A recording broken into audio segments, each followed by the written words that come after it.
Bam! Hi, hello, everybody. How are you doing? How are you feeling? Hope everybody's doing well. Feeling well, Dragoon. Thank you so much. In the hunt with a Twitch Prime sub. Subscribe for 69 months. Thank you so much. Subscribe for 69 months. Heyo and funny number hype. Now you got to get to 420 months. That's the next goal. Shadow, what's going on? Unqualified gamer, what's happening? Hey, unqualified gamer, how you doing? Been a while. So we'll have to go get some ramen.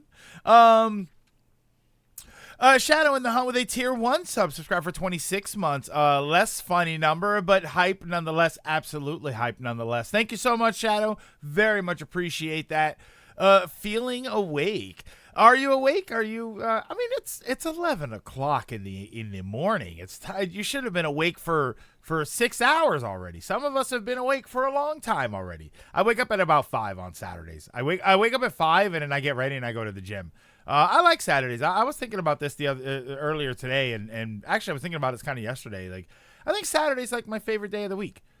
And it's not just because I don't do nothing. Like, it's not like it's a super relaxing day. A lot of the time I end up doing stuff, but I don't know. I wake up, and I think for the last 2 months I've had the same routine where I wake up at 5 and I get myself ready and I go to the gym and then I work out for like an hour and a half or 2 hours. And then I stop at the store and I pick up some breakfast. I come home.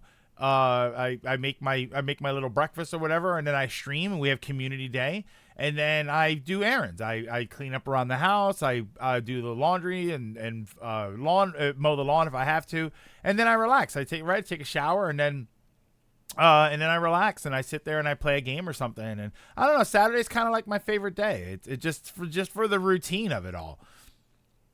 I was up at 7. I was up playing 7 Days to Die until 6 a.m. Well, okay, all right. You got an excuse. Going to the gym at 5 doesn't sound fun. It's like starting the day with pain. I used to think that, Gold. I'll be honest. I used to think like, oh, why would I want to wake up and go right to the gym? But not only do you kind of, I don't want to say get it out of the way, because I don't really look at the gym the same way anymore. I don't think of it as, oh, let me get it out of the way. When I go in the morning, it kind of wakes me up and it energizes me to go through the rest of my morning, right? One of the things that people always say that I've said for a long time is I like being up early, but I don't like waking up early. And I think that's true for a lot of people. I think when people get up and moving, when they're up early, I think people realize, oh man, I get a lot of stuff done. It's quiet, right? There's not, if you go out and you do errands, there's not a lot of people out. People like, in a sense, they like being up early. What they don't like is the actual act of waking up. They don't like the grogginess. They don't like leaving their warm bed especially when it's chilly. They don't want to have to get ready. Like, they don't, you know what I mean? It's all of that stuff. So going to the gym, waking up early and going to the gym kind of circumvents a lot of that. You know, sure, you wake up and you get out of bed and you may not want to do it, but then you go and then you're moving. You get your body moving and you get your mind moving. And when it's done, I don't know, I feel like I'm more ready for the day than ever than when I am able to go to the gym first. And it's such a strange thing because I always feel weird talking about that stuff because I was never the gym guy. I was the guy that used to look at people and say, oh, why do you go to the gym? And now I kind of understand it. I understand why people, they get into this lifelong commitment because it is, in a sense, a lifelong commitment. But I see why people do that, and I see the benefit of it, and it's hard to explain the benefit of it if you've never done it. And I don't say that as like, well, maybe you should do it. Well, I mean, maybe everybody should do it, but I don't say that in a sense of, well, you wouldn't know, right? Like, I don't mean it like that. It's just, it is interesting. It's definitely something that until you make it part of your routine, you don't understand why people make it part of their routine. It's very strange. Saturday is nice. You can wake up late and go to sleep later. K-Sorcerer, thank you so much for the 100 bits. Very much appreciate that. Happy Saturday, Greg in chat. Ronan, what's going on? And Gold, hello. I didn't say hello to you. I never like just working out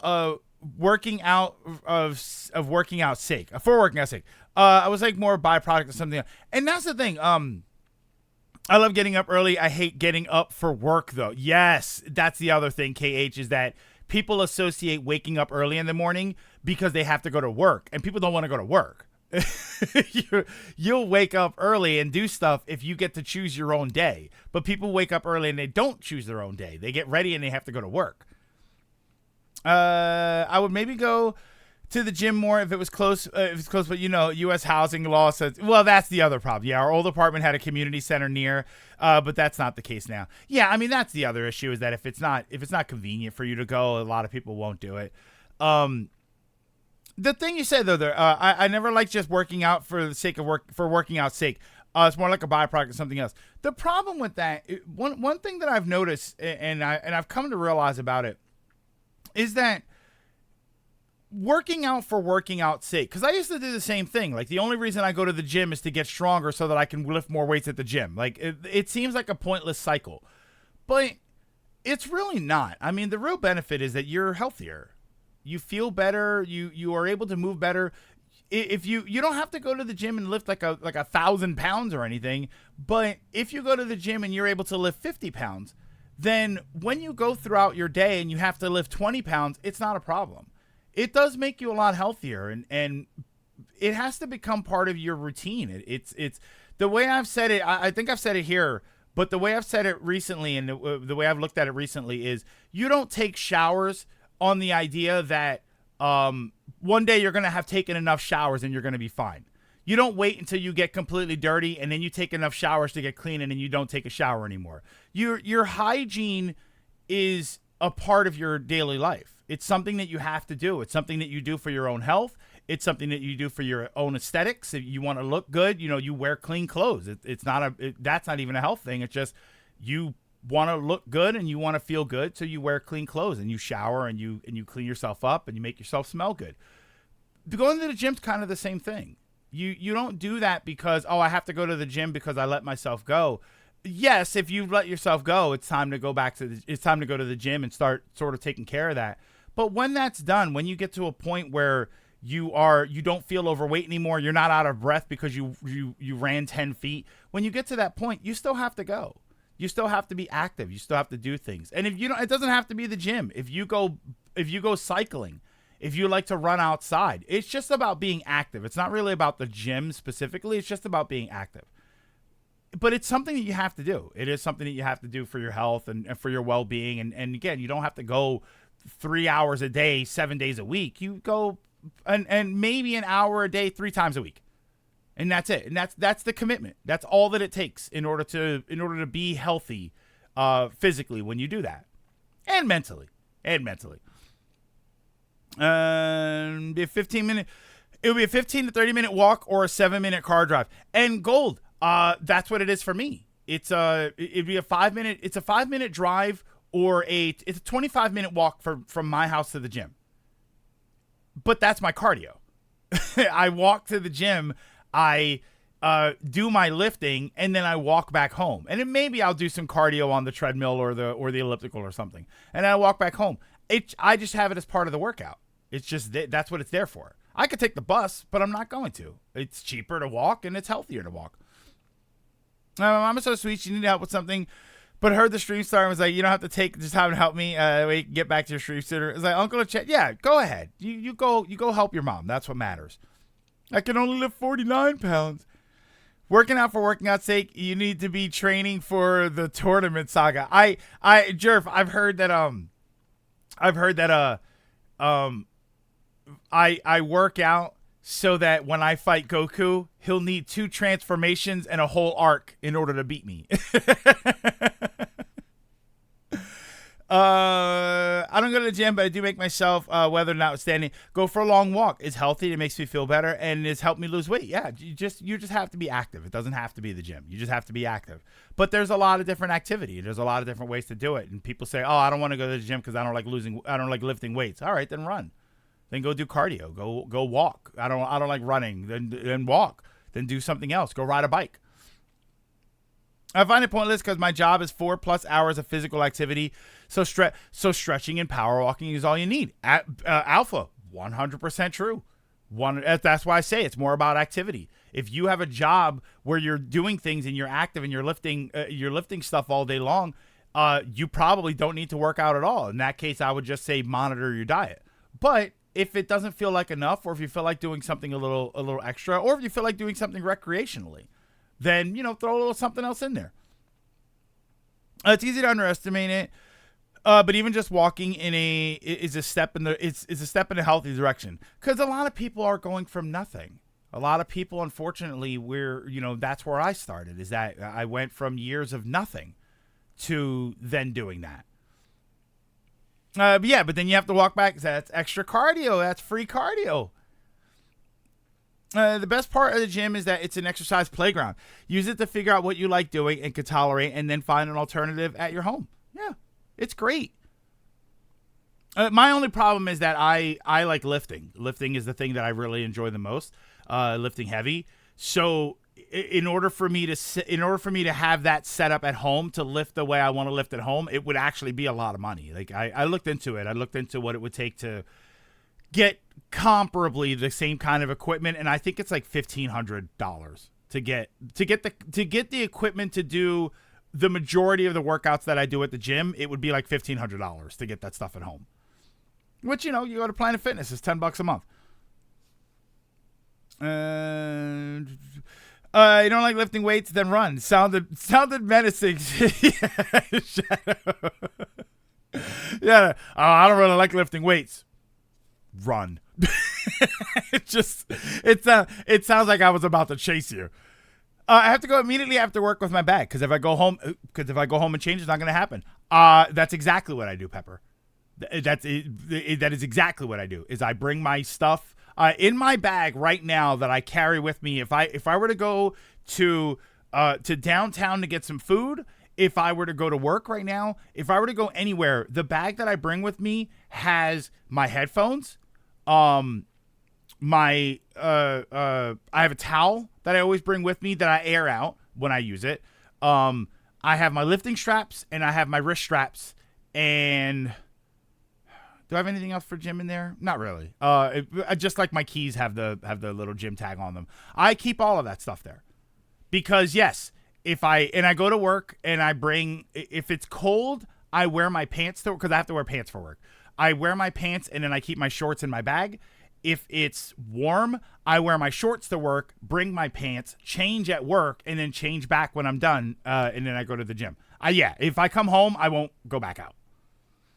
Not always, though. Last week, I think, I had to come home right after Friday. What was the day that we watched? There was a day that I came home and we watched something. I wanted to get home in time to watch it, and so I had to skip. I had to skip the gym. But then I think it was a Friday, but I ended up going to the gym anyway. Like after stream and all, I was sitting here and I thought, I'll just do some extra stuff. It was Tuesday? Was it Tuesday? No, there was definitely a Friday where I didn't. No. I know what it was, Shadow. It was the Friday where it was supposed to rain. So I got home really fast, because I thought like, oh, it's going to rain. I want to get home before it starts raining, because it was supposed to be thunderstorming now. I don't think it was last Friday. It might have been the one before. It was supposed to be thunderstorming. And so I said, all right, I'm going to get right home, which means I'm going to skip the gym. I had to skip the gym in order to do that. So then I got home, and then I think I canceled stream that day because I thought, oh, okay, here comes the thunder and lightning. And then it never even rained. It didn't. I think it drizzled for 10 minutes. So it didn't even rain. So then at about 6 o'clock or so, I looked out and I said, it's not even like the sun is back out. So I decided, you know what? I'm going to go to the gym. And I walked to the gym, and man, I hate the gym at 6 p.m. That sucks, man. It's so crowded. It's so busy, and it's so difficult to get on the machines that I want. But I was able to get on, and I did a workout, and that felt good. But yeah, for the most part, I made it home before I went to the gym. I'm not going back out. I'm not going out. Yeah, it was so annoying, Alpha. My little app had little thunder and lightning clouds on it, and it had a bunch of raindrops, and it said 60% chance of rain, and it rained for 10 minutes. The ground was a little wet. And then the sun was back out by the time 6 o'clock rolled around. Hey, Travion, and hi, everybody. If I've not said hello to you, Stone, what's going on? How do we go up? Most people's issue is walking isn't enough, but you never did anything. Yeah, walking isn't enough. It's you never did anything physical. Yeah, it's Walking isn't enough, but it's more than doing nothing. Hulu being watched on Disney Plus with this will never not be funny to me. Just sitting on Disney Plus watching the most violent scenes of Full Metal Alchemist Brotherhood. I'm waiting for Macross. Macross is supposed to be hitting Disney Plus. Was tempted to buy Rise on Steam after apparently losing my file on Switch, but I'm going to resist the impulse to buy it since we have mainline Monster Hunter game on the horizon. We don't know when that game is, though.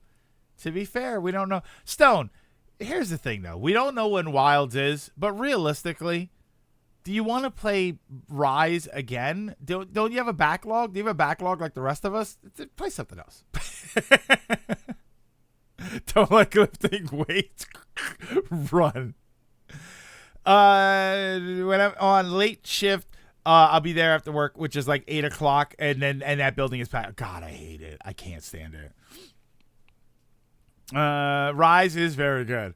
Yeah, that do be true as well. I'm most likely gonna get Wilds. I mean, Wilds looks great from what I saw. I watched that. We didn't watch that, did we? The IGN video where he talks about how that's where he mentions that the insect glaive doesn't bounce you back up into the air, which, who knows? All right, the insect glaive thing. Do we know that's confirmed? That was a very early build. Maybe they just didn't put in the bounce DLC. Maybe the insect glaive still does the thing, but it just wasn't in the build. I mean, that build that they were playing, it ran pretty bad. Maybe they didn't change that completely. That's confirmed. Why are you trying to hurt me? No, I don't believe it. I refuse to accept that my bouncing insect glaive is gone. No. So to be honest, I kind of like World more. I mean, we were talking about it yesterday. I don't think that's an uncommon sentiment. I think that there are a lot of people that kind of think that. My favorite is when you get to work or at the store and then it just heavily downpours and then you walk out, it stops. I've had it both ways. I've had it where it's raining really hard and I get to work and 2 minutes later the rain stops. And I've had it where I get to work and it's fine and then I walk in and 2 minutes later there's a downpour. But then I've also had it both ways when I leave. Where it's heavily raining and in 2 minutes before I leave it stops raining, or the other way around, which is way worse. He's moving between the I haven't bargained yet. There's nobody to bargain with. Seeing the copium gears churning is painful. I can't help it. I don't want them to remove that. It's so annoying. I didn't actually talk about it though. I did like the thing where you're riding the mount and you get to use another weapon. I'm kind of curious to see how that's going to work. Because it's not really going to make a difference if you get on the mount or the Palamute. If you get on there and you use another melee weapon, it's not really going to feel like there's any difference to it. So I feel like that's going to be locked to using ranged weapons or using the horn that has some other benefit. I'm kind of curious about that. I am kind of thinking if the insect glaive doesn't pan out for me and if I'm not vibing with it, what else am I going to use? I did start thinking about that. I was actually watching that video again and I don't know, the one where they show all of the weapons. And it does make me kind of, maybe I never really gave some of the other weapons a try. Maybe I should try some other weapons. You're bargaining that maybe it was an early build. Oh, that's what you're saying. Yeah, I am kind of like, maybe I am kind of, I don't know, man. And then watch they bring it back, but you could only bounce once. No, I think I'd be fine with bouncing at least once. I think I'd be fine with it. I think it gives you more utility than not doing it at all.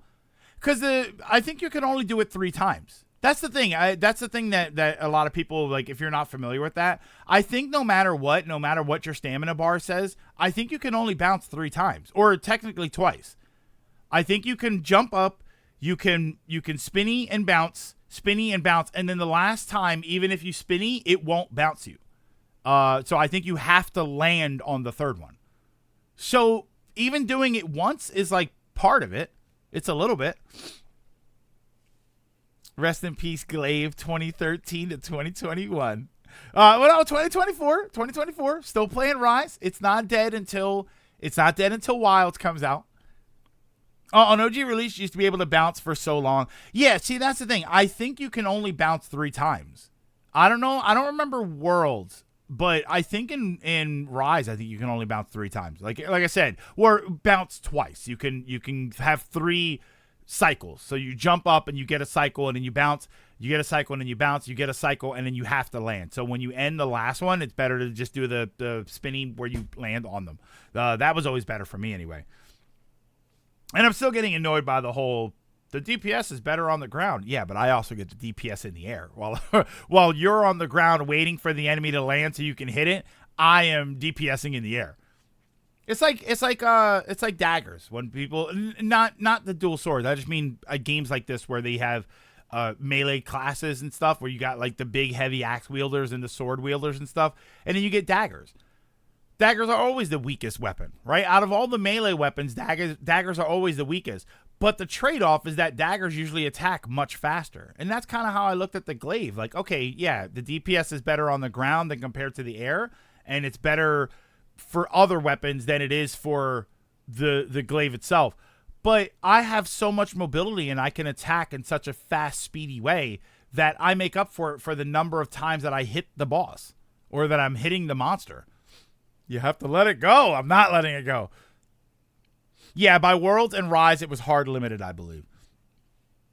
Yeah, so that's how I look at it. We talked about all this yesterday, but that's how I see it. It's like, if you want to balance it, then balance it, but don't remove the mobility of it, because now it's just it's a ground weapon, right? I mean, you can fly through the air and you can do the stripper pole thing, but at this point, you know, if you're going to make it a primarily ground weapon, then just use a primarily ground weapon.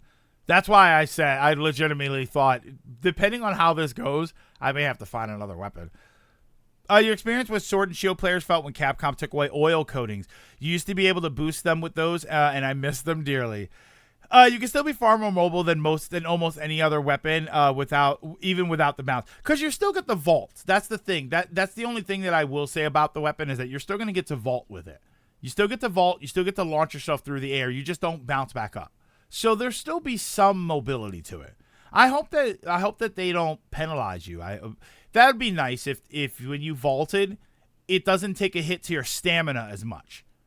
Because that vaulting and then launching yourself actually does kind of hit your stamina really hard. So I think that if you lower the stamina requirement for that, I think it would be okay. As a Lance player, welcome to the bottom tier, lads. I can tell you right now, Stone, and no disrespect to your class, but I watching that video again of the weapons, the lance. I think that was it was the lance with the shield. It looks like it hits hard, but it did not look interesting to me at all. I didn't feel like there were. And again, this is something that I always talk about when I talk about these kinds of games and these kinds of weapons. There just looked like there was no flash to me. Nothing about it looked flashy to me. And I'm not saying that that's the most important thing, but for my own personal enjoyment, I do need to feel like there's some flash there when I play a class. And I don't know, it was like poke, and then poke, and then poke, and then hit him with your shield, and then poke him. And it didn't feel like there was anything there for me. It like gun. You know what one looked good? Gun Lance. Gun Lance looked cool, and Switch Axe looked cool, and the Charge Blade. Is that the one where you put it with the shield and then you could swing them? Like, that looked kind of cool. That Charge Blade thing, that looked awesome. I think the biggest reason they removed the bounce is that the mounting mechanic, which favors air attacks and wire bugs, favors the glaive more than any other weapon. But the problem is it doesn't remove the mount. Because even in that video, I think they show you mounting. And now you've got that stripper pole maneuver. And I think that stripper pole maneuver is going to be able to use to be mounted. To mount enemies, I mean. What did I say there? You won't flash, master the charge. Sure, that weapon has a big bang finisher. Charge Blade is very flashy and hits and just like a truck. Hits like a truck. Switch axe and charge blade being my main weapons. The parrying and the choo choo train is the fun part of. Oh, the part where you was running through them. Yeah, that was. I mean, that looked kind of funny. Like, I don't know. Yeah, it just didn't feel like there was enough. There was enough pizzazz to the motion, and I needed to be pizzazzy. Otherwise, I'm just standing there, shooting stuff or poking at stuff, and it just wasn't interesting to me. I was like, this isn't Facebook. don't just poke all day. Yeah, and no disrespect, because that's what people, that's what they enjoy there. I say the same thing about healing. When it comes to MMOs, I say the same thing about healing. Like, healing just doesn't look interesting to me. I'm sure it's a very nuanced skill to have, but I look at it and I watch people that healed, and I've tried to be a healer in MMOs, and it just doesn't. This is not interesting to me. It just doesn't interest me at all. All this talk of stripper poles and mounting makes me question if we're still talking about the game. I think we are. The stripper pole attack is still ground based. The issue is because the glaive is in the air so much, it filled the mount gauge noticeably faster. So then after the stripper pole maneuver, I wonder if it'll bounce you up a little bit. Not for a combo, but then if you're up in the air, will you then be able... So, like, can you launch yourself, do the pole dance, and then hop back up and mount? And I wonder if that'll work. Yeah, we might not be talking about the game anymore. Well, now that I hear that sentence, we might not be talking about the game anymore. That would be fine if the mechanic actually affected the player base when in reality it's a PvE game. And second, balancing isn't a fair argument when the long sword exists. I saw that post. And every weapon has its exploit. Yeah, I mean, well, the PvE thing is kind of strange because... we say that, right, AGM? Like, it shouldn't matter because it's a PvE game, except we talk about how people play PvP all the time, or not PvP, but they play multiplayer all the time. So it's still PvE multiplayer, but kind of like we were saying yesterday, even in a PvE setting, in a group setting, in a multiplayer setting, the problem is when you have one that is blatantly better than the other ones, it does start to invalidate them. But that's always true, though. That's the thing, is that's always true. When you have... If you're going to go by raw numbers, really what you're going to do is you're going to look at you're going to grab a calculator and you're going to figure out which one has the highest raw numbers, and everybody's going to play that one. The reason you play differently is because you want different styles of play. Some people want to play ranged and some people want to play up close. Some people want to hit fast and some want to hit slow. Like, there's a lot of different things you can do. That's why I like the insect glaive, because there wasn't another weapon that was like that. Is there any other weapon that had that kind of aerial game? That's why I like that weapon, because it looked cool and it looked flashy, but it was very unique. It had this way of combat that no other weapon had. Like, if you want to play ranged weapons, there's 6 of them. If you want to play a ground attack based weapon, there's 8 of them. You know what I mean? Like, there's a ton of these things. So the insect glaive felt like the one, and I think that's what drew me to it, is that it felt like the one that was the most unique. It didn't feel like any of the other weapons. Even the dual blade. When I used the dual blade and then I saw the other weapons, I was like, it just feels like a flashier ground weapon. It didn't feel any different. Want to break the insect glaive? Drink a dash potion, infinite stamina, baby. Maybe that's why they have it, so that they limit your bounces to 3. When I was in film school, one of my teachers said that if I ever worked on an American audience, I just need to add explosions and guns every once in a while to keep them entertained. Over the years, I've come to believe she wasn't joking. Stone. No to the guns, yes to the explosions. No to the guns, yes to the explosions. And actually...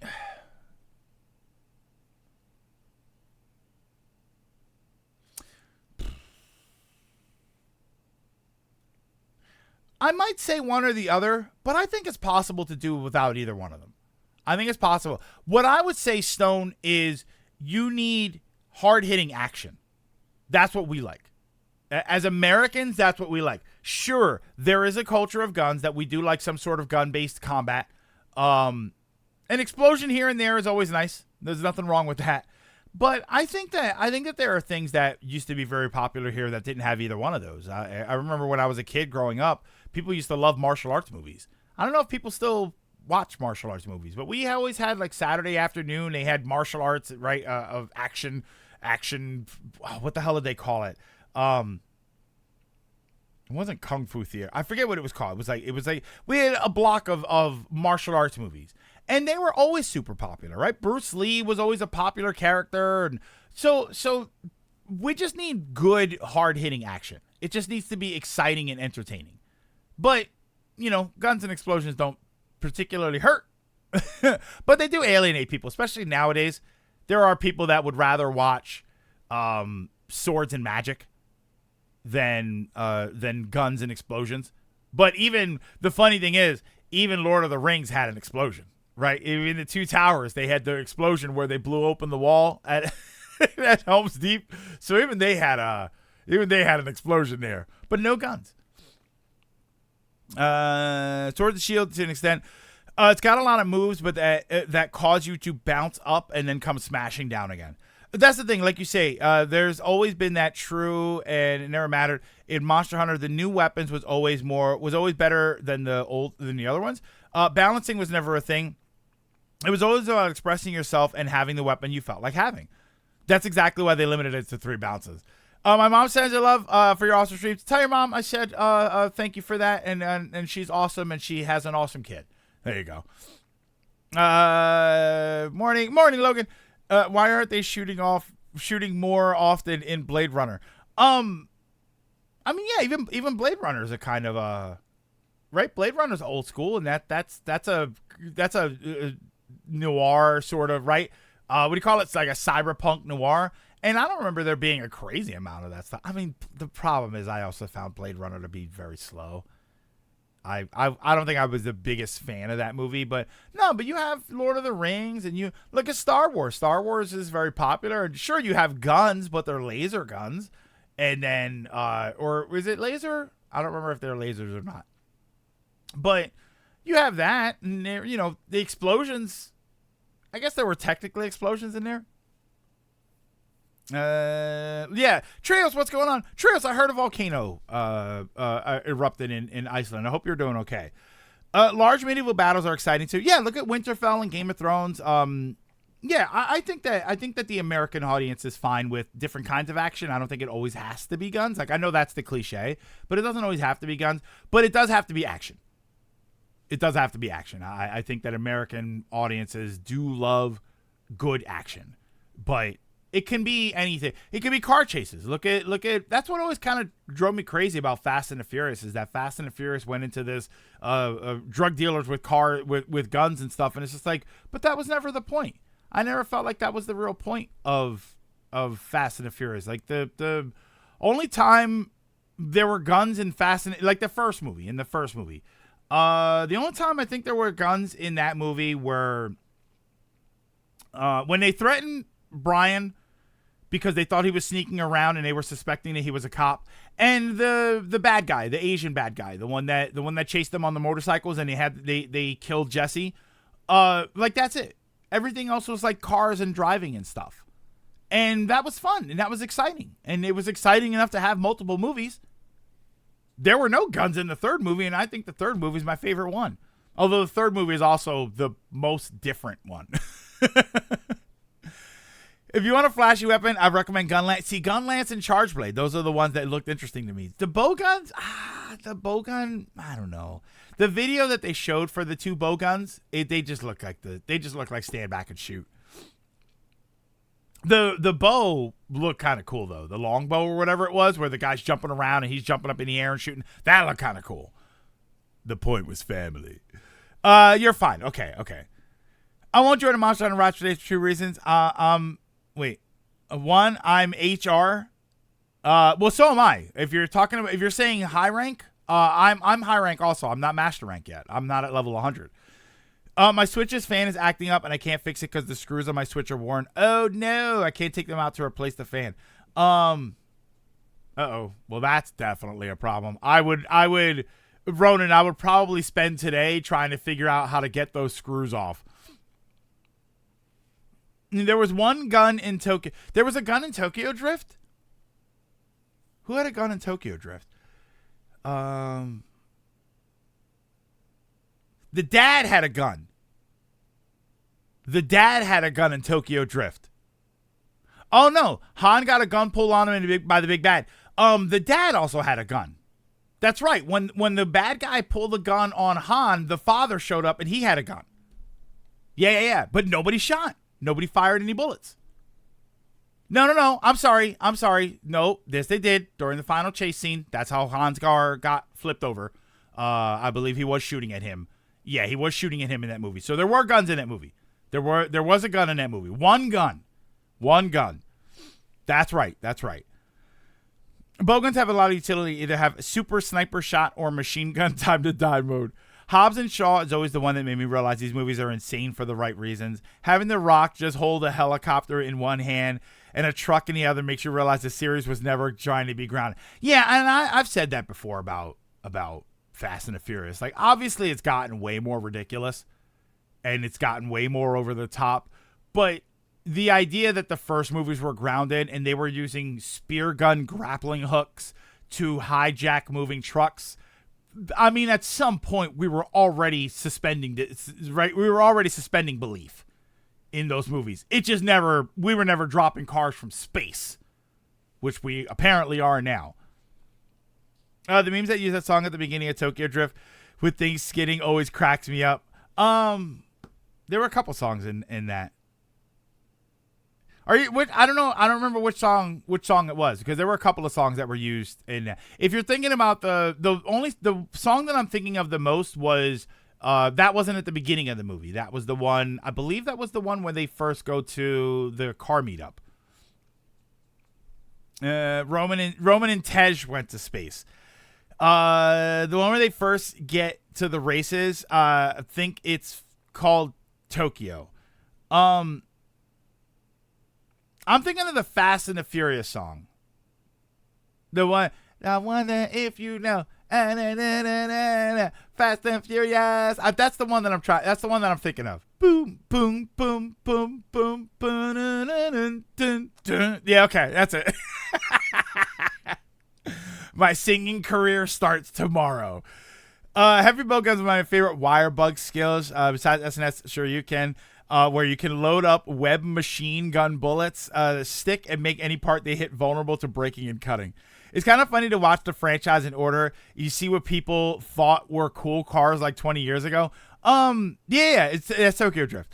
Or is that the name of the song? Tokyo Drift? Is that what it's called? I don't know, Stona. I think some of those cars are still cool. Like, if you go back and you watch the very first one, the very first Fast and Furious, and you see the cars that they're driving, I think some of those cars are still really cool. Like, I don't know if people, that's the thing. Do people think that those cars are still cool now? Like, if you would people build, I mean, first of all, don't build Brian's Eclipse from the first movie. Those cars are unbelievably unsafe. They have terrible crash ratings. If you get in an accident in one of those Mitsubishi Eclipses, you probably will die. But like his RX-7 that he had, the red car that he did the first race in, that just mysteriously vanishes in that movie. That, like, I think some of those cars are still kind of cool. Like, maybe not the Volkswagen Jetta. You know, maybe we're not driving around in the Jetta. But didn't one of them drive a Skyline? Was it Jesse? I think Jesse drove one of them drove an R32 Skyline. And that's definitely a popular car. I mean, they're just very expensive. Skylines in general are very expensive, but I don't know. The Skyline, so the Skyline from the second one was an R34. That was an R34 Skyline. That was a different one. In the first movie, it was an R32, and in the second one, it was an R34. That was his silver Skyline. We know what happened to that car. That car was confiscated, and I think it got destroyed. Some of those aged well in a retro kind of way, but some of those got definitely lost in the 2000s. Yeah, like the Jetta. Like nobody is anybody driving around a souped up Jetta anymore? Like I don't really think so, but yeah, in a retro kind of way, I think some of them are probably still I mean, some of them aren't even made anymore, right? You can I don't even think, do they even make RX-7s anymore? Because that's what his car was. That's what what's his name's Toretto's red car. That was I believe that was an RX-7. Fast and Furious had an anime-like timeline. Yeah, it got kind of all over it was consistent, and then it kind of got all over the place. I would say that if you like those movies and you never got a chance to see it, before the second one, they made it's like a 7-minute video that explains Brian's trip from from where they were in California, and he comes out east. So he decides to go to either New York or Miami. And like I always thought that was it's like I think it's like 6 or 7 minutes. That's such a really cool video because you see when he gets the skyline, you see that he fixes it up.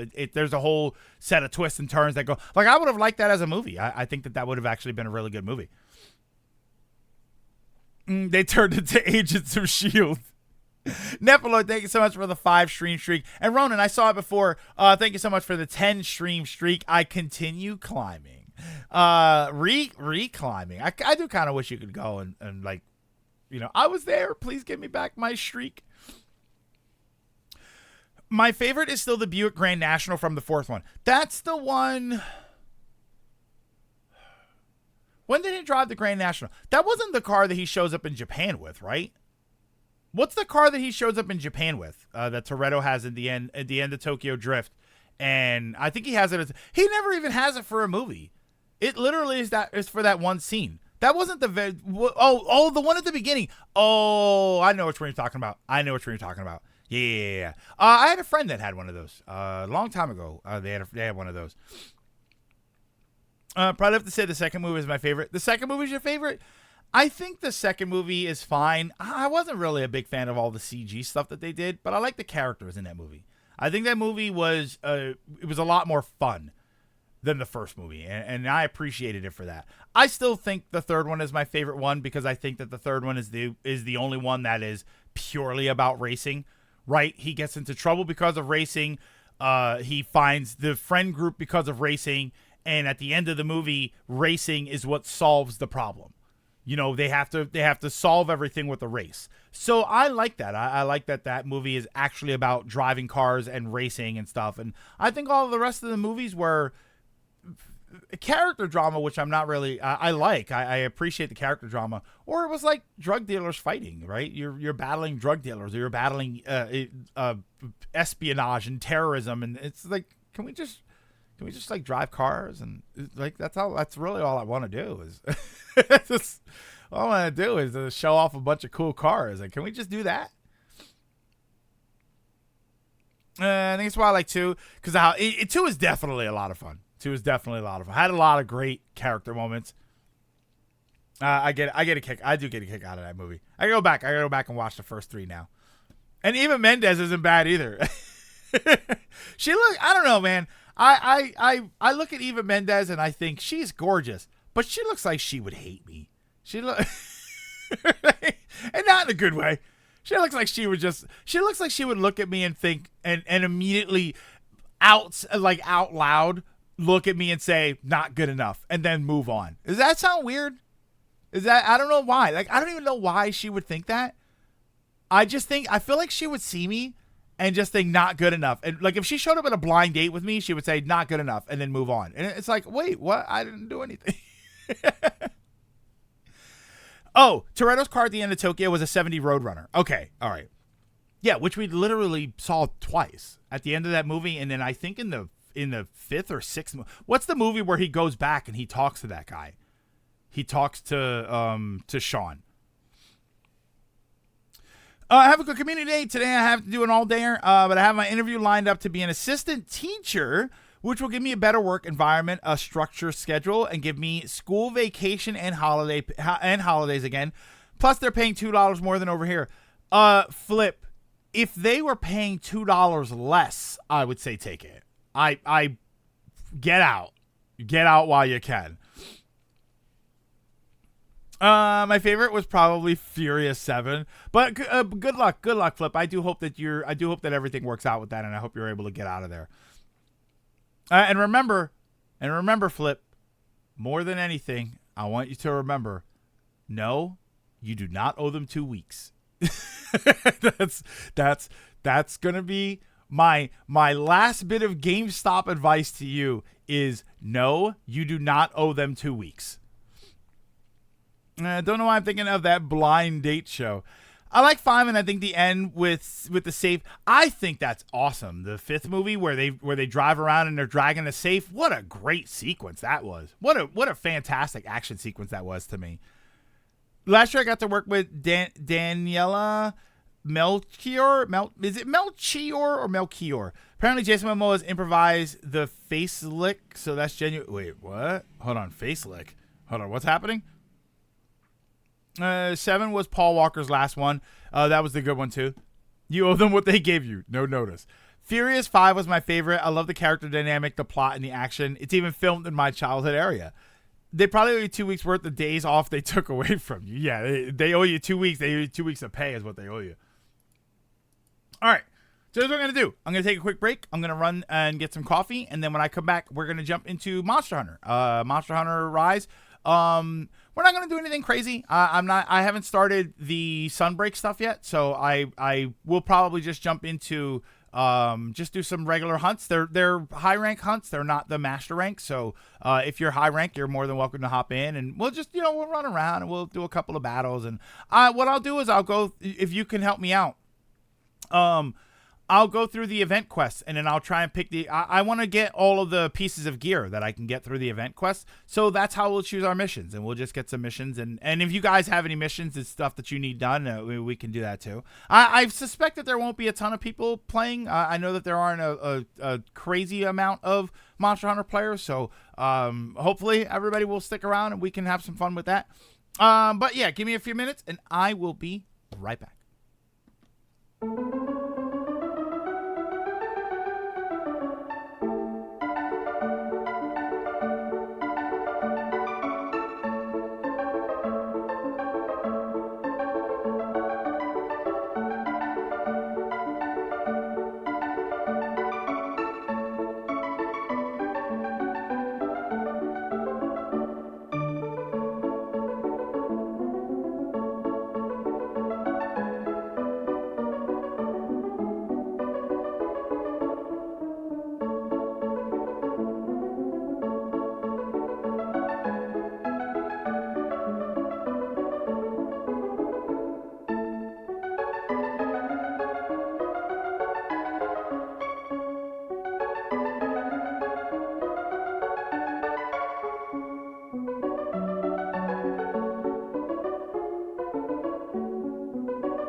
See, now you got me talking about Tokyo Drift, which always makes me think about Initial D, which always makes me think about Eurobeat music, which always makes me think about the song Love Killer from Initial D. So now I got that song stuck in my head.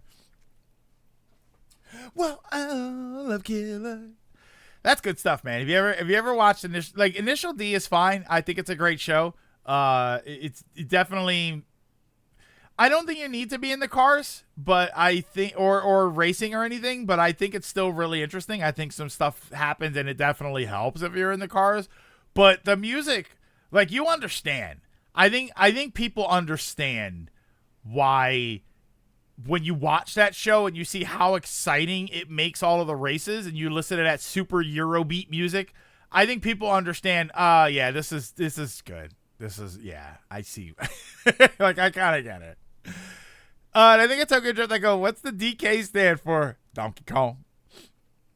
And then the door opens, right? That's the elevator opens, and then it drift. What do you mean? And then the door opens, and they drift around them. And that car is so gorgeous. The one that he lets Sean drive at the beginning, and Sean screws it all up. It's the Nissan the Silvia 240 with the orange, and it's like the blue and orange color scheme. Oh God, I love that car. And cue the song. I can't. I don't know if I get in trouble for playing that kind of music. I think I would. I'm pretty sure that music is copywritten. Hang on. I got wires everywhere.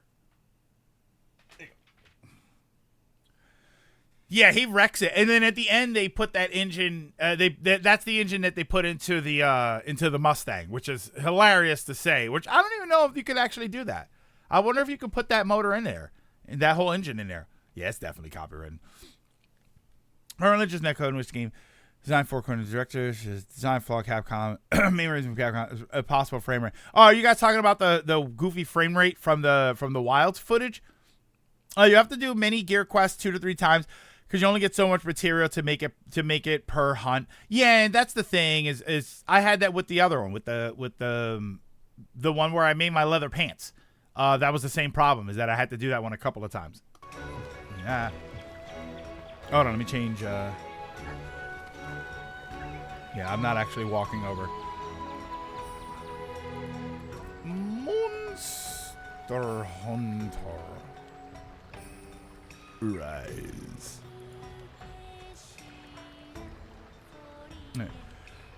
Oh, we were talking about why Rise doesn't have crossplay.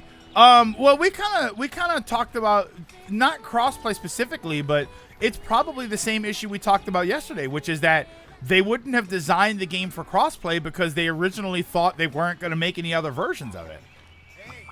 Hello. Hi. Got a couple things you can use on your hunts. A handy dandy Palamute pouch. Then a new command, sniff them out, both super useful for gathering. When you're out on a quest and can't carry any more items, you can use the Palamute pouch to carry extra items. You don't have to equip it like other gear, just take your Palamute with you on a quest, and that's it. During a quest, your Palamute is able to hold any items you're unable to carry. Items in your Palamute pouch can be used and combined, just like the items in your item pouch. Sorry, I'm taking my socks off. At the end of the quest, items in your pouch will be placed in your item box. Okay. That seems a little unnecessary, but... So I can join if I was high enough rank. I think you can join anyway. I just don't think we can do anything above... I don't think we can do anything above the lowest ranked person. And... You're talking about why FPS being the only reason why Rise isn't crossplay. Yeah, I would just say it's probably because the game wasn't designed for it. They never, is that, because that's not something that's easy to do after the fact, right? You have to sort of build it with that architecture in mind.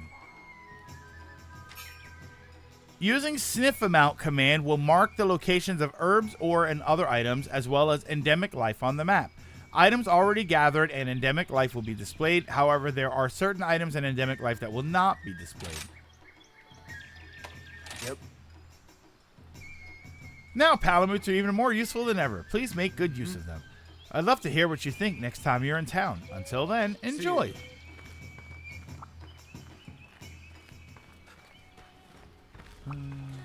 Do you have anything for me? I don't think you should, but... Yeah, I think so. Crossplay wasn't a thing yet. Crossplay is still new. But again, this game wasn't. This game was made with the idea that there was only going to be one of them. So they wouldn't have even had crossplay in mind.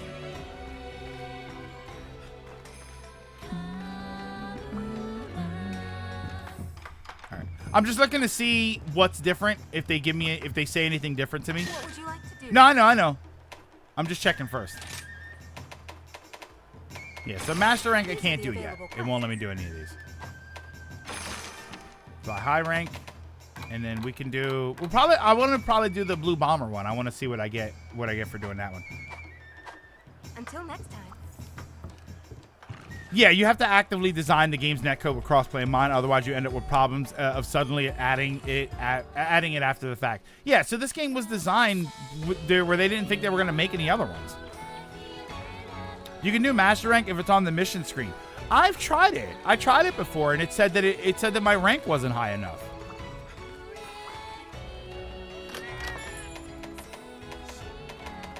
Play online. Create a lobby. Number of players. All right. So hold on. Let me ask you right now. Who in here wants to jump in?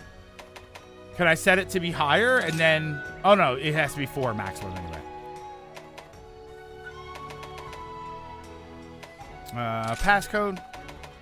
Yeah. I literally just went to type on my keyboard.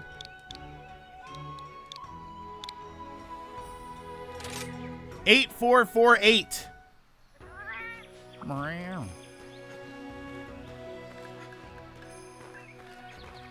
I think AG up.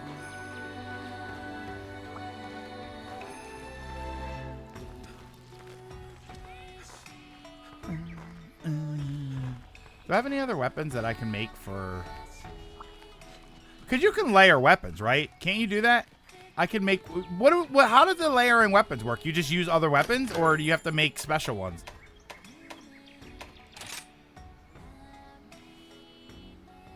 Forge weapon. I mean, these weapons, they look kind of okay, and I don't know if I want to use the, what's it called anymore? I don't know if I want to use the, oh, look, Shadow. Yeah, Shadow, you can get in here. Make a skin and then equip it. You equip that like layered armor. But do you just make a weapon? Or do you make... do you have to make a special weapon layer? I need a rampage weapon to layer them.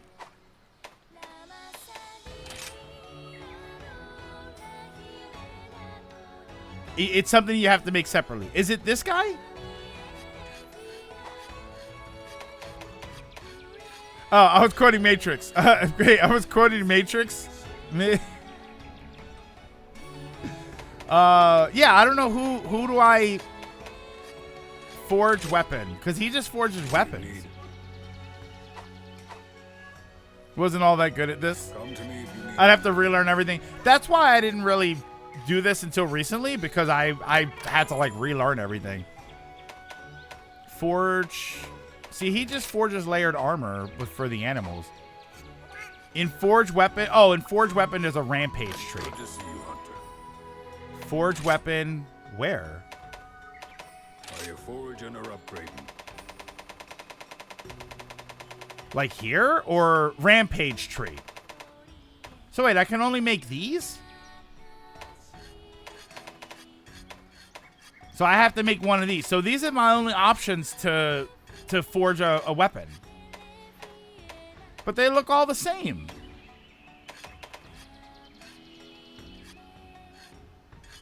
Wait, they look all the same. I don't want to make the same one. Some hunters literally take hours. I'm used to waiting. Only those have the layered feature in base Rise.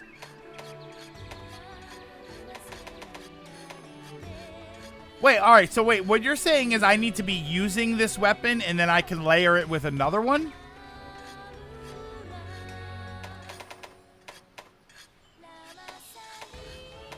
Because some of these I have. Death Stench. Oh, that sucks. You craft it and then you get a chance to lay. Yeah, that sucks. I don't want to use this weapon. It's not good for me, for my stats.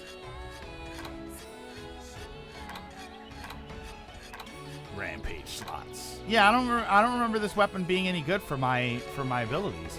I don't think.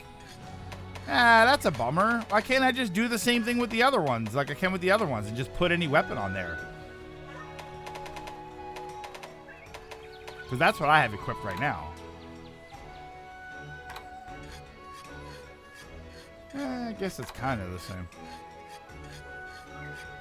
I think I'm using. What am I using this one for? I think I'm using this one because of the dual color. I like the dual color bonus, and I like the severing.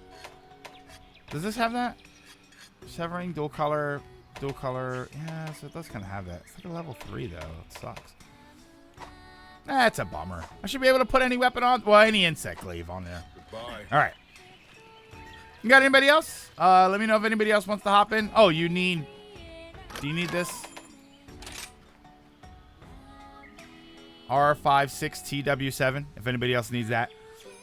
Funny thing about Rampage weapons, you can somewhat customize them to have your own stats, specific booster elements. They're the closest you get to a customizable weapon. Yeah, maybe I'll make one anyway, though. And I have to... I forget how it works. I can't just build one. I have to level it from another one. Set Rampage skills. Layered Rampage weapons. So yeah, so I have to make. My hammer's ready. I have to make one.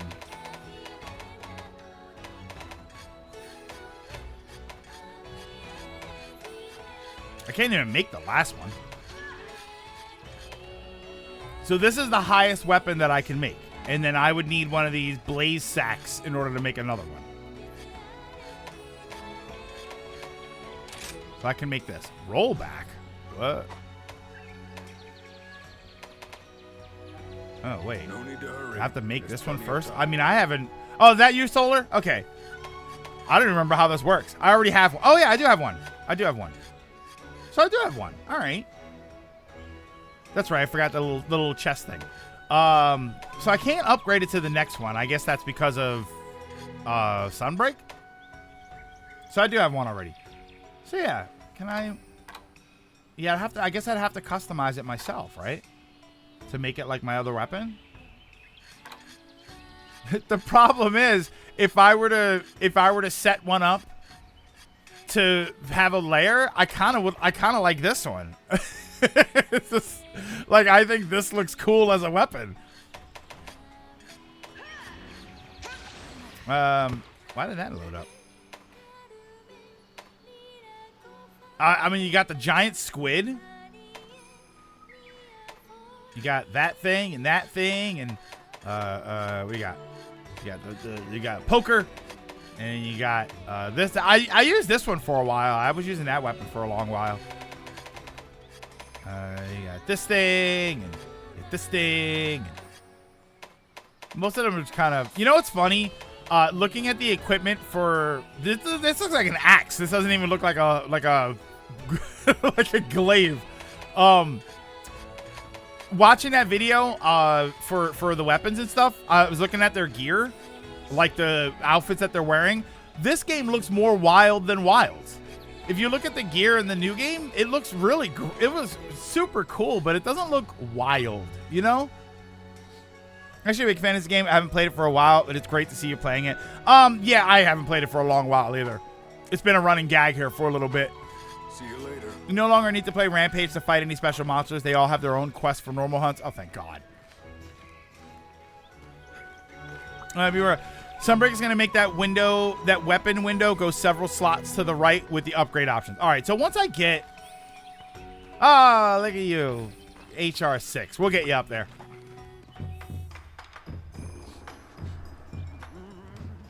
All right. So let's do a quest. So wait, so are we going to be able to do this? High rank. Here's the quest list. Yeah, Monster Hunter Wilds. It does. It's not that it's not wild enough. It's definitely not as wild as this. Creating quest session. All right. I want to do this one just so I get the things that I need.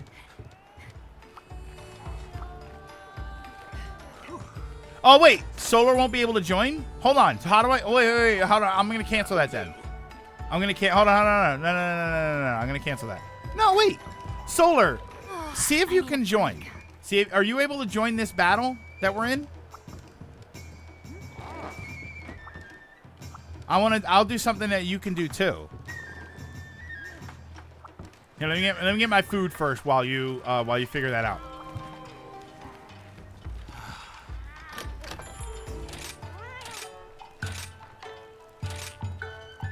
You can. All right. As long as you're high rank, I feel like that shouldn't be a problem, right?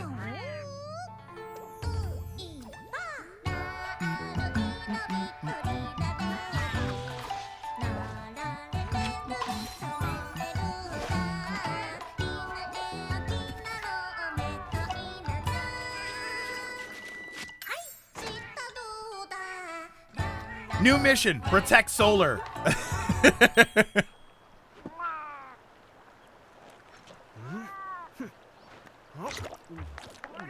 I really want some is it dango? Is that how you say it? That stuff is so good. I never had it. Ow, it was so loud. All right, everybody ready? We're all ready to go. Oh wait, hold on. Let me double check my gear. Or my items, I mean. Alright, so restock. Alright, so now we're ready to go. Dango. That one sounded like Gary just now. Meow. Even though I don't care about monsters, I don't know, the meow. Oh, the meow scenarios are awesome. The ones that I send out on the missions and stuff, they're so cool.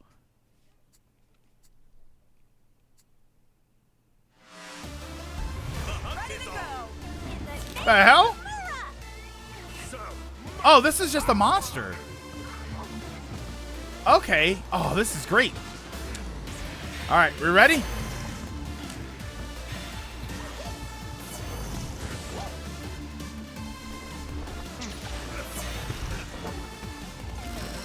There it is. All right, is it gonna fight me?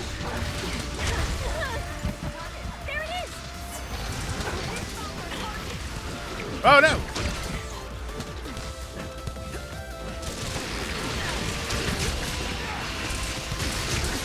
Yeah! See, look how much fun this is! Ow. Whee! Okay, you could have hit a couple more of those. You're making me look bad, Insect Glaive.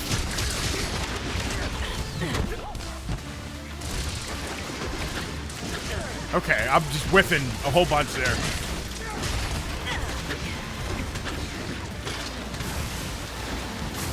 What song is this? Fuse Man? Is that what you're saying?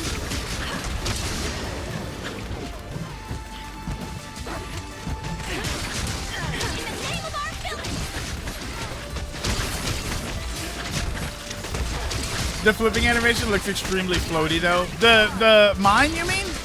From me jumping around?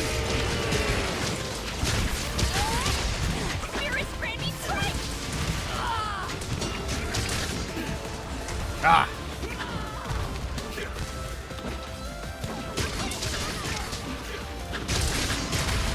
It's not. It moves really well. I don't think it feels that way. Like if it looks that way, it looks that way, but I don't think it feels that way. It feels very responsive.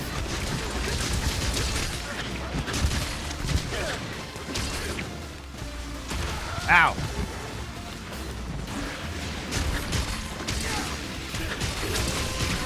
Excuse me. Ow.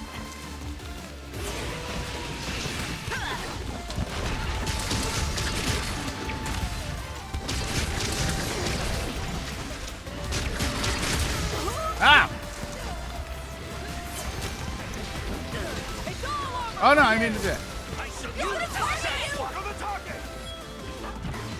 I should play that again. Mega Man 11. We did that on stream.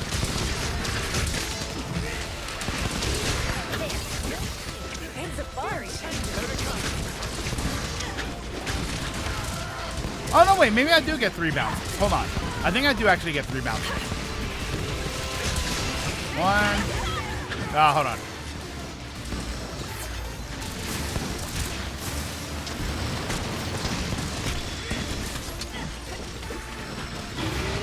Ow. Get him, Kinsect. I do wish my Kinsect moved a little faster. There we go.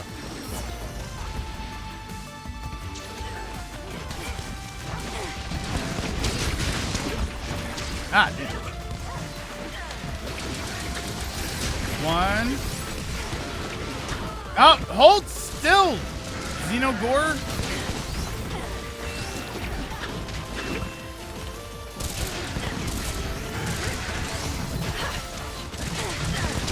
Oh, damn, I mean to do that. Yeah, we're just gonna run into the wall. Ooh, I'll be taking some of this. It didn't even stand a chance. Sweet move. I think that was fair when it's not Torchman's stage. I didn't think that the game felt unfair or anything. Is that what people think about that game? That they thought that it was unfair, like, difficulty wise?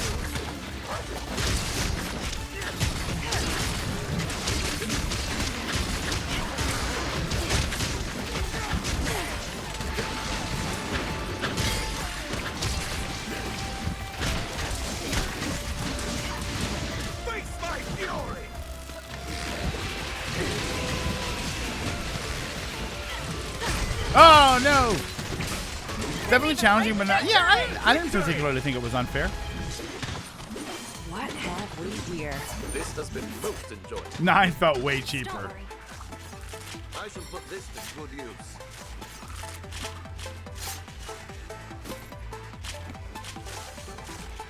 Look at Rush. I love that Rush is just randomly here. I love it. That is my least favorite. I mean, it's been forever since I played those. 9 and I never played 10. But it's been forever since I played 9. Whee! See, look at how that's that. Not quite sharp enough. Not quite sharp enough.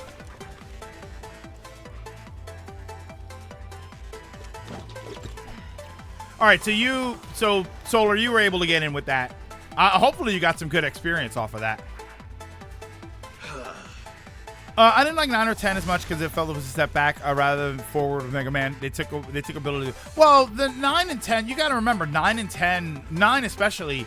9 was made to be that. 9 blatantly was exactly that. It was meant to be a step back. It was meant to be a sort of throwback to the original Mega Man stuff. So, like, that's intentional. That idea that, oh, it feels like a step backwards. That's literally what it was designed as, was a step backwards. This was at a point where Mega Man was in a lull and nothing was being done with Mega Man, which, you know, I can't imagine what that must feel like to not have Mega Man be used for anything of value. For 9, it was like, okay. For 10, it was like less fond of this now. All right, so yeah, so Solar, you were able to, yeah. Look, Solar, you went from 2 to 6. All right, we'll get you there. We'll get you there. Welcome to the hub. I like 10 better because you can play as base and it feels almost like, and he feels almost like Mega Man X. Okay, so maybe I should look into that. These are the available quests. All right, so that was to get, what's it called? There's a Xenogore in there, maybe small. We have a bone to pick with. We won't do this again. We'll do some different ones, but I just don't want to do any of the Rampage ones. I hate the Rampage ones. Heart of a Ninja. All right, do this one. HR 4 or higher. Oh wait, it blatantly says it. Okay. No, this says HR 4 or higher, and you were 2 and it let you in. Master Hojo Interesting. drew all the monster pictures. That'll do. Aren't they great? All right. I'm trying to learn as well, but it's very hard. We'll do. Let's see if it lets us do this one. So what is this? This is running through. What's the difference between the little monster face and the sword? Oh, this is all 3 of them. Wait a minute. Here, let's do this one.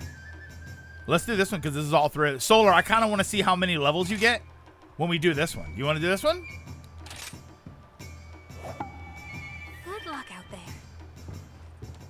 I love the cheesy voice acting in both that one and X4. What are we fighting for? Oh yeah. Do you want to do that, Solar? Do you want to go through and do the actual the main quest? We can get you through some of the story.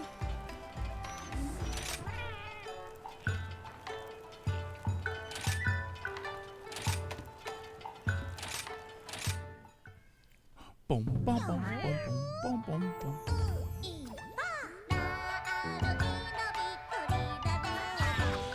Disappointed in you, Colonel. I don't remember that. I'd have to go through and play those games again. We played the original ones. We played 1 through 6 before on stream. We did it over the course of 2 or 3 days. That was a mistake. Maybe we should go back and do the rest of them and do I have to play 7. Ugh. I don't have to play 7.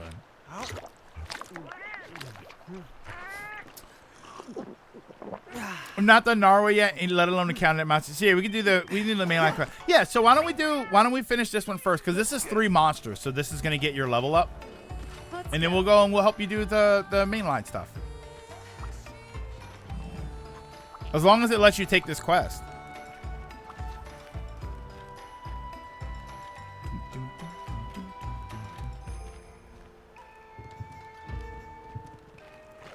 Let me know if it lets you, if it's not letting you take it. On the icons, see where it's got our list of the list of us, and it says for like silver, MR, HR, and it's got the little 2 red page thingies. Why does mine have 2 pages? Dragoon and AGM only has like 1 page, and then Solar has nothing.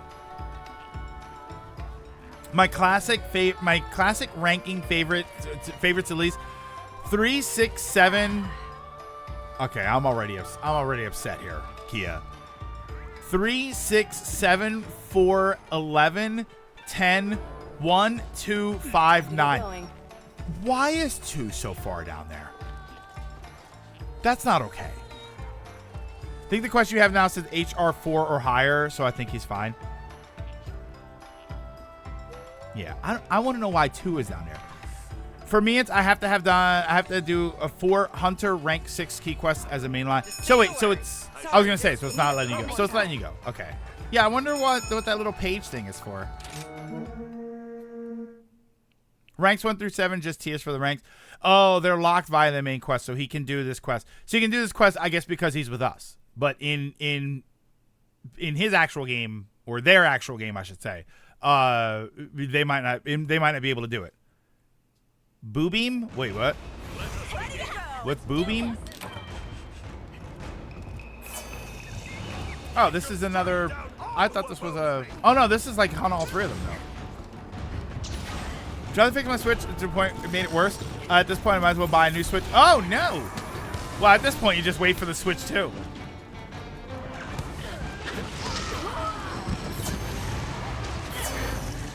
Just wait for the Switch 2. It'll be out next week. Oh my god, I wasn't even hitting you. Well, my insect was kind of hitting you a little bit.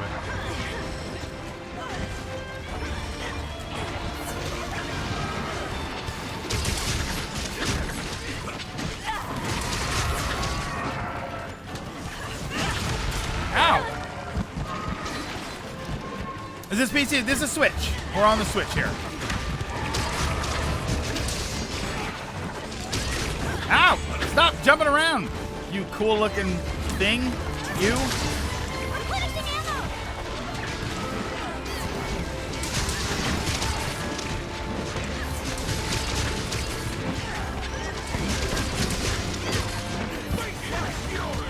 Ah, I missed. Most people complain about 7 due to wireless capsule. No, I complain about 7 just because visually I wasn't. Oh, damn it! I didn't mean to do that. So what are you doing multiplayer when you're on this? You just launch the monster? Whoa! That's fun.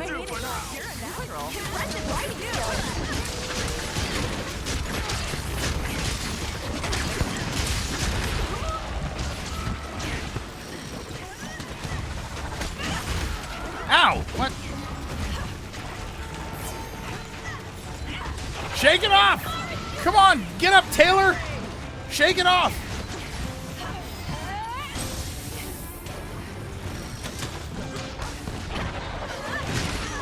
Oh my. Okay.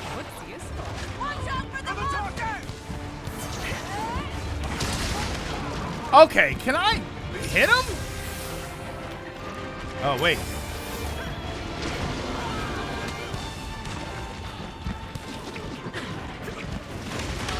Ow.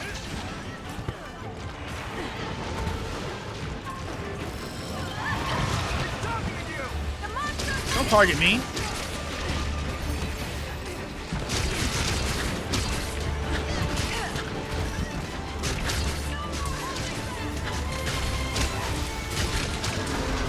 Yes!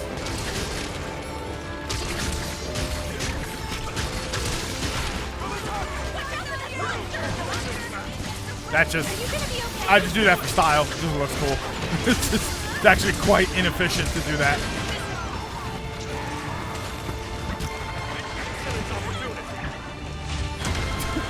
I like the monsters just all over the place. He's like, an excellent opportunity. Yeah, this is a good opportunity to sit here and sharpen my weapon. Okay, why are you targeting me?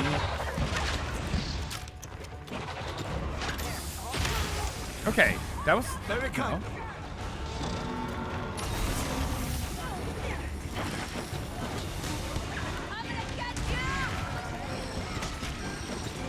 Now, get that. There we go.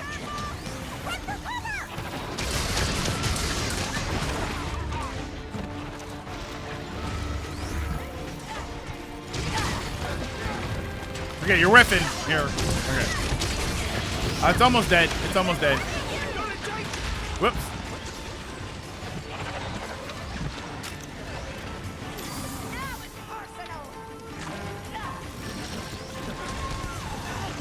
Dead? It's dead.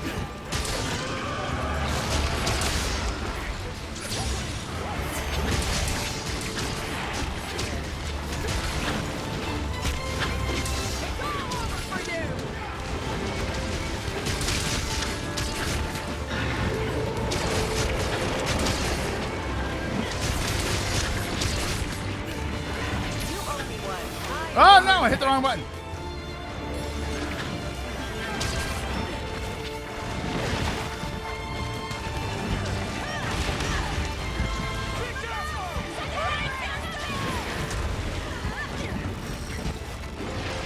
Get up. There you go.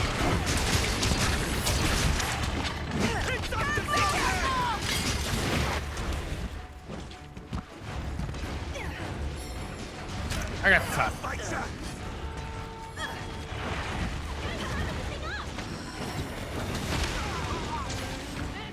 It's okay to listen to that dialogue in English. Somebody else.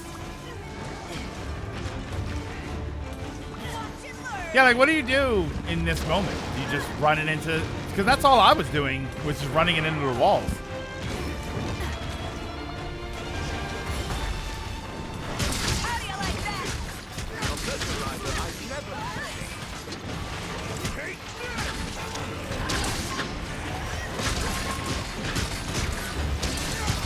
This is boss rush, this is jumping skeleton boss, then Wily, and Column 7.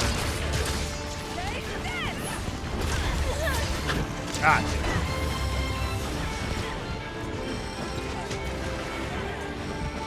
Uh-oh. This one's all for you. There we go.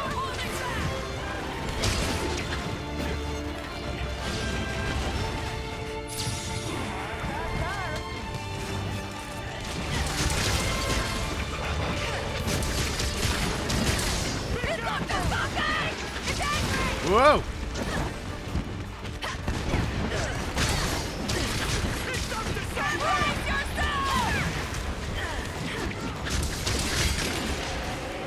So glad WoW's going to be on crossplay because I have this game on PS5.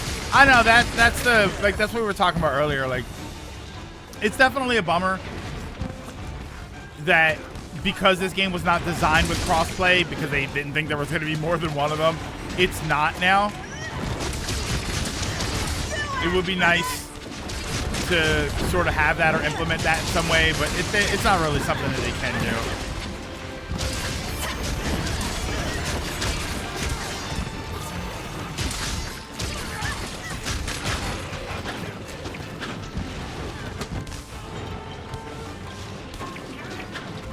Get back here.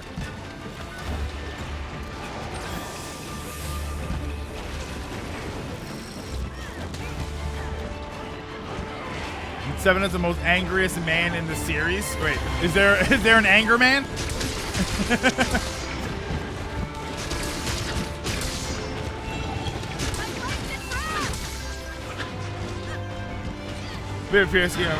Oh, you keep it in the Monster Hunter language. Okay.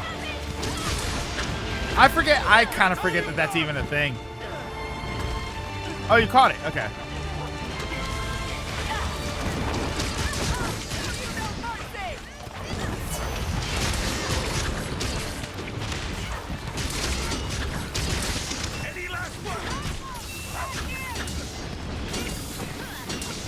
I think it has like Animal Crossing, like where there's like animal leaf. It's basically just sounds that they make that sounds like it's supposed to mimic talking. But then I think with World they did like actual voices and stuff. Right? Isn't that what it is? There's like the Monster Hunter language.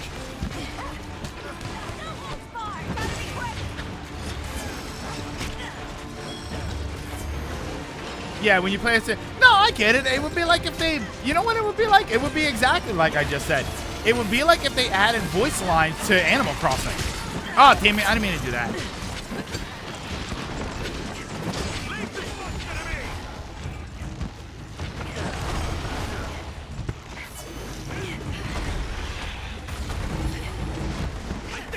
Yeah, like imagine if they added voices to Animal Crossing. It's like, okay, that's great, but I'd still rather just hear. Or Splatoon.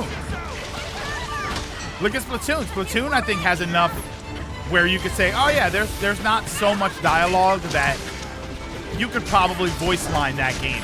But really, would you want to?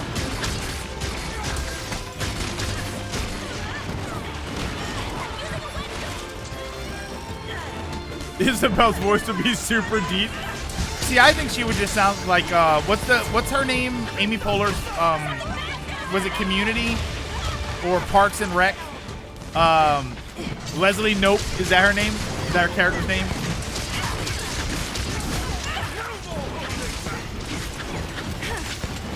Yeah, Splatoon is canonically its own language.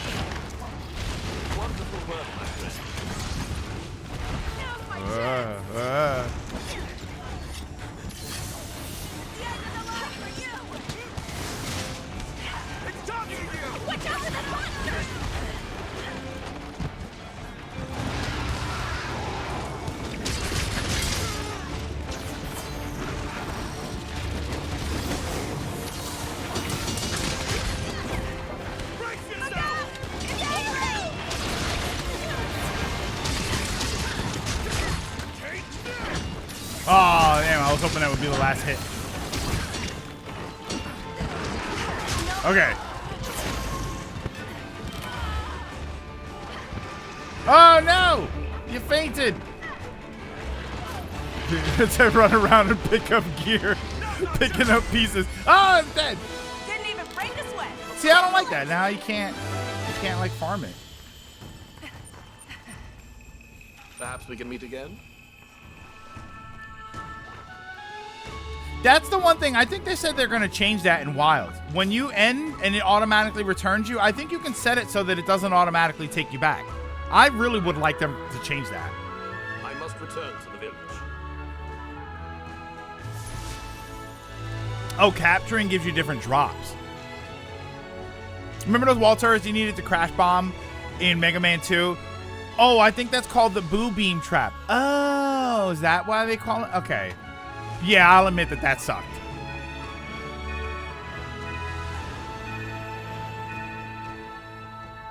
New guild card titles?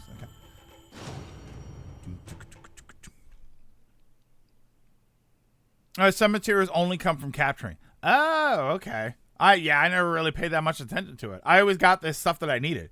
Certain drops have different chances to appear when carved versus captured. Well, just like, but right there, you didn't even have time to carve the other monsters, so you just kind of lose them. Hey, you didn't get any Solar. You didn't get any levels from that. You're still HR 6.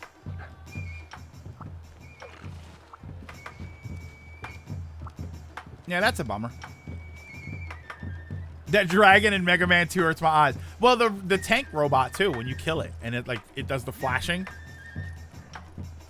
Oh, that's a bummer. So wait, so how would we? Yeah, it doesn't look like it. That's a bummer. Oh, I carved them, but also I stopped. He's still doing story mode. Oh, he needs to do the quest and then Narwa up to get his levels up. But no, he leveled the last one. The last battle that we did, he got levels from it. He was HR2 and then went to I'm saying he. And then he went to 6.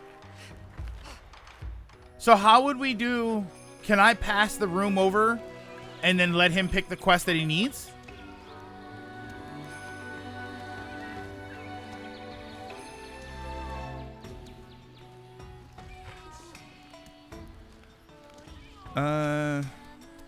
You can pick the quest he needs. Oh, I can pick it?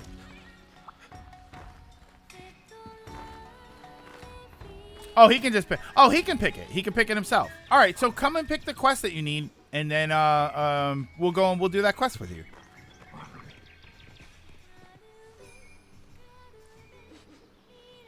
You were 6. Oh, you were. I thought you said you were 2. Oh no, Ronan I think said they were 2. You said you were 6. Okay. Yeah, I thought you went from 2 to 6. Yeah, Ronan said they were 2. Okay. So yeah, if you just come to the quest giver and then do the quest that you're on. I guess you're out here, right? You're outside doing the story quest, or are you inside doing the story quest?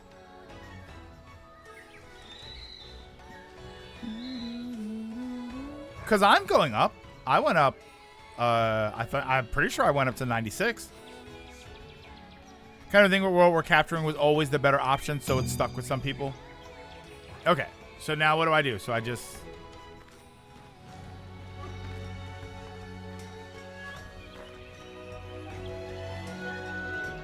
I have to go in here?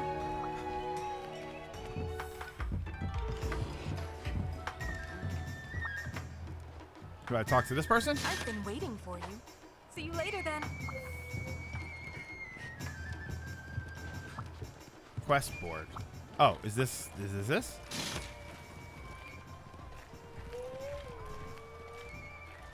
Join. Respond to join request. I'm pooped. Oh, quest board? Is that what you mean? Right there. Yeah, is that a story quest? I want to make sure you're doing a story quest. Join hub quest. This one. The dual blades. Is this a story quest? This is a hunting quest. This looks different, right?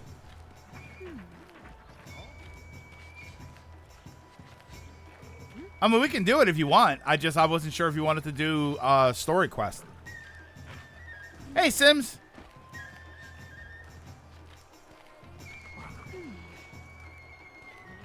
Hey, Rabbit. What's going on?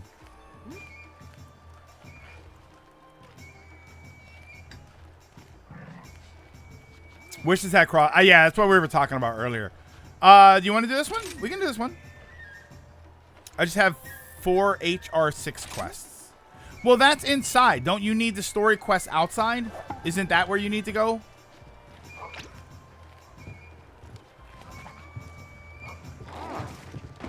Yeah, isn't the ones outside that the story? I thought the story ones were out here. Or initially. Are they? Oh, God, it's been so long. Oh, the main ones have the diamond icon. Yeah, I always thought it was this one, the village. Yeah, I guess I'm thinking of the village quests. Take care of yourself.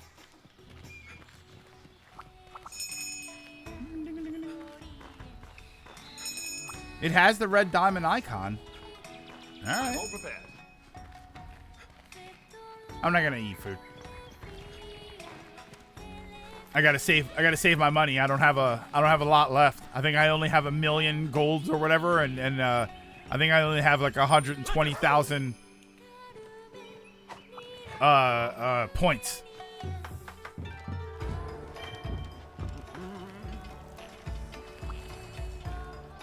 Wait, are we not? What happened? Quest abandoned?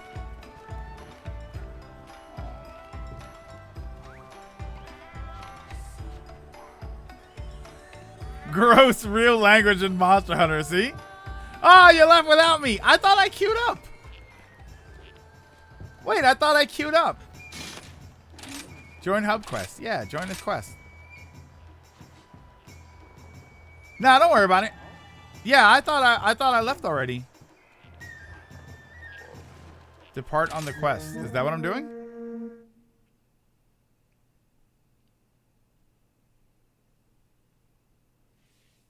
Wait, did I mess up? Oh no, let's see if I messed up here. Oh, just use the quick menu. Yeah, I always forget that, Zero. I always didn't use a ton of stuff in this game. A lot of the shortcuts and everything, I just didn't use them. The hunt is on. All right, are you guys here? Are you here? Okay. Whee! Oh no, I wanted to go for as long as I could. Oh, wait, what am I doing?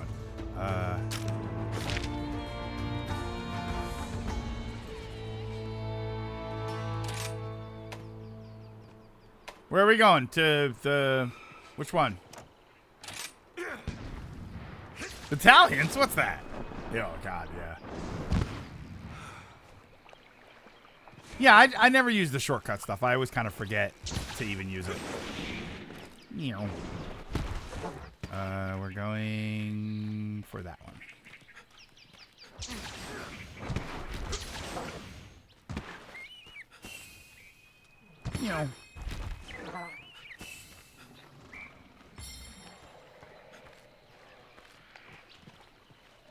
I'll wait for you guys.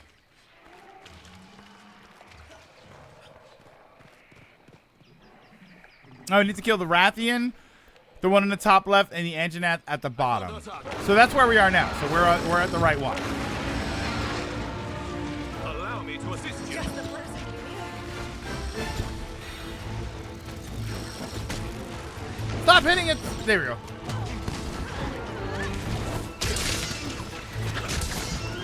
Oh, wait. I didn't get that. Ah, damn it.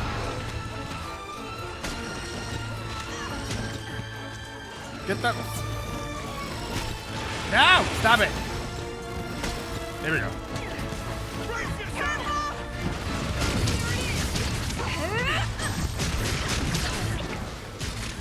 Yeah. Oh, no. Be careful.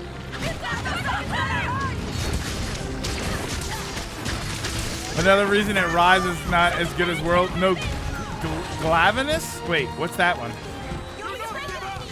Oh my God! Wait, I just noticed my health. It's up to something.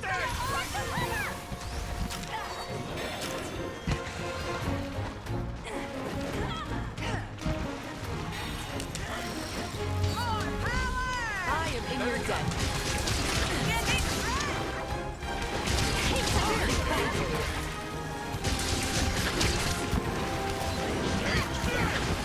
Ah, I missed. Oh, Iceborne monster. Ah, no wonder I didn't see it.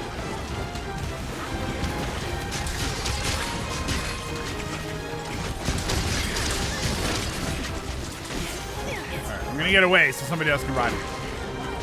But World has a clutch claw. That's an automatic -5 points. Where are you going? An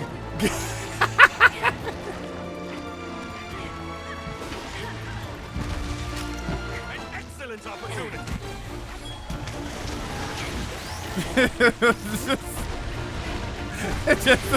It just was like, I'm leaving. Impressive fighter skills.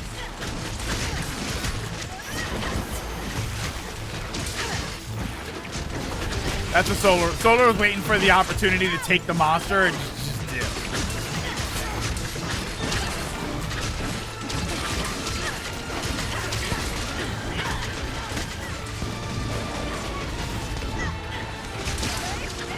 The Angry Pickle. Yes, they did add that later. Stupid thing. It wasn't there initially. I don't think it was there at first. Devil Jig.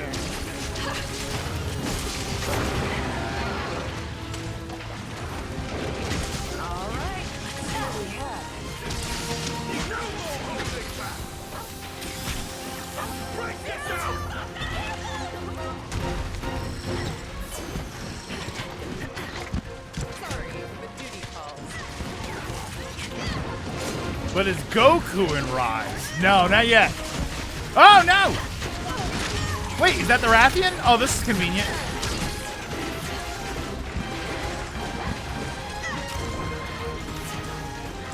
Oh, what are you eating for? I didn't hit the wrong one.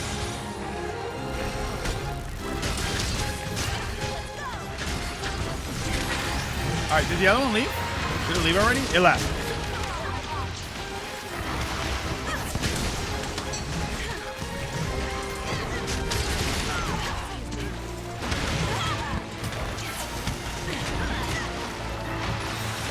Technically, he is. Oh, the Thunder Monkey. Oh, yeah, you're right. Oh, has anybody played Wukong? Apparently, the game's doing really well. Oh, damn it. I was end up being the one to hit it. I don't want to be the one to hit it. Leave this monster to me!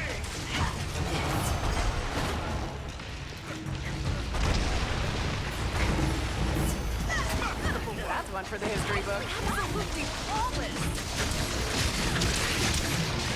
The fact that we all ran for its tail, I almost feel bad for it. Yeah, apparently it's doing really well.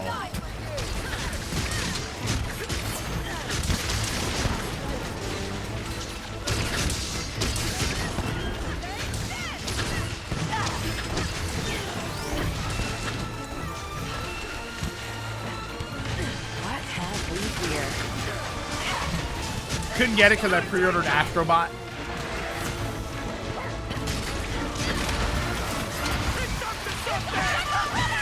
Get away, it's up to something.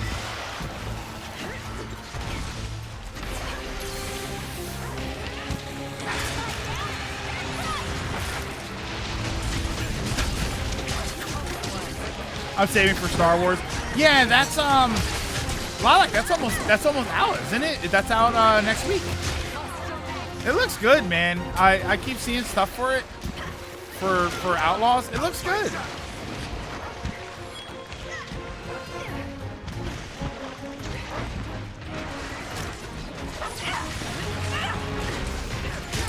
No, don't go anywhere.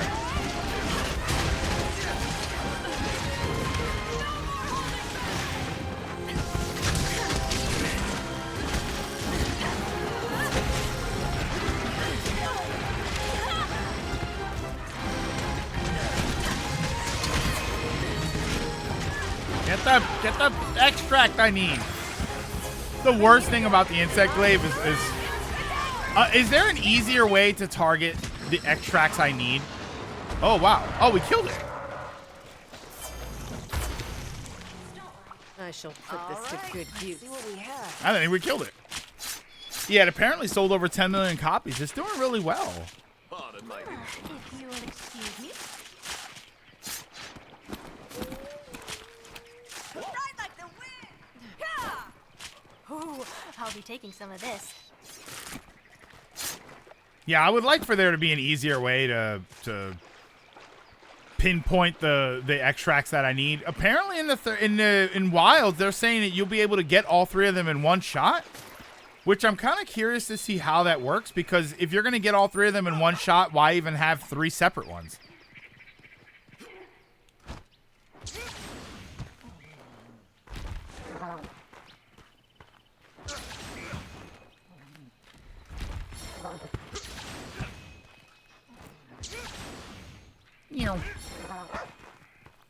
Wait, where am I going? I'm going that way.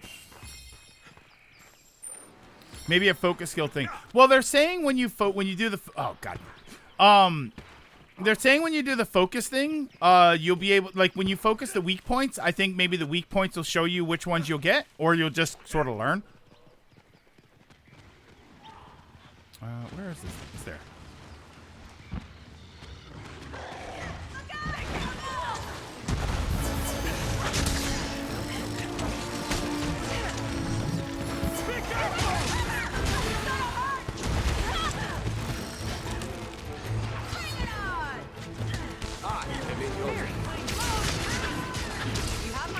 We're dangerously close to the edge here.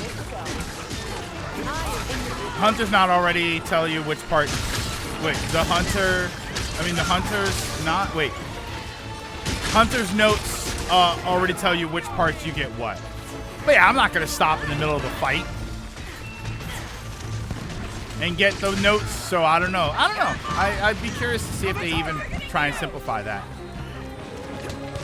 I feel like that's one of those things where people who've been playing the game for a long time are going to get annoyed. Like, they made it so simple for everybody else. Carve, carve, carve. Sorry, but duty I shall calls. put this to good use. Playing Link's Awakening right now. I've been stuck in those rooms with the horse head you have to throw. Is there a trick to it? Anyone that has played it? I know what you're talking about. No, I just kind of chuck them. Let us move. Oh no, you have to. Executor, is that the thing where you have to throw them? You have to throw them from a specific spot, like three squares over, and then they'll land the way you need them to. If we're thinking of the same puzzle.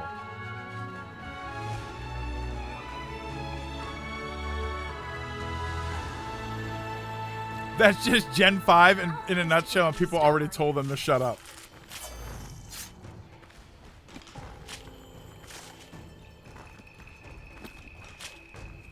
Yeah, they'll land in a specific way from a specific distance. So I think you have to throw them while standing in certain spots.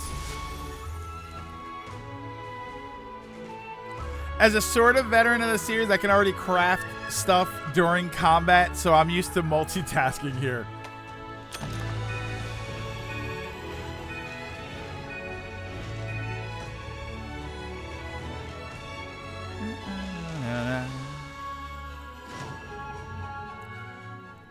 The trick to those horse heads is simple. You turn the game off. There are plot quests and Rise. Was it? Hub plot quests and Rise. Doing hub quests lets you skip during doing a lot of the filler quests to get to the main plot ones faster. Oh, okay. All right. Your rank still didn't go up. All high rank hub quests, but the red diamond icons indicate which ones are important to move on to the story. So yeah, go ahead and Solar, just go ahead and pick another one. Do we have anybody else waiting to get in, by the way? Let me ask that. Is there anybody else that wants to get in and play with us, or is this it? Is this it for today? No problem if it is. We'll just keep going. I'm pooped. Back to work. Like the good old days of bringing the pitfall trap, make a net trap when they fall into it, and do it for the 2 trap tools you're allowed to bring to the quest. Hey. Hello. There she goes. Let's hang out.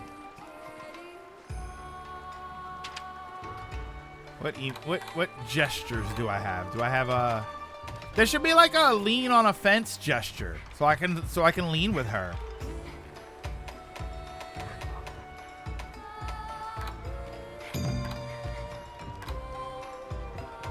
Oh, look at all these things that I got.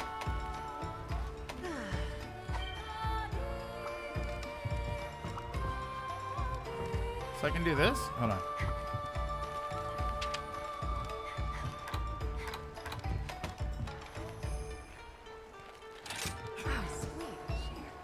Yeah, see, that's good. That's appropriate. I just renewed my PlayStation Stars points and I have $60.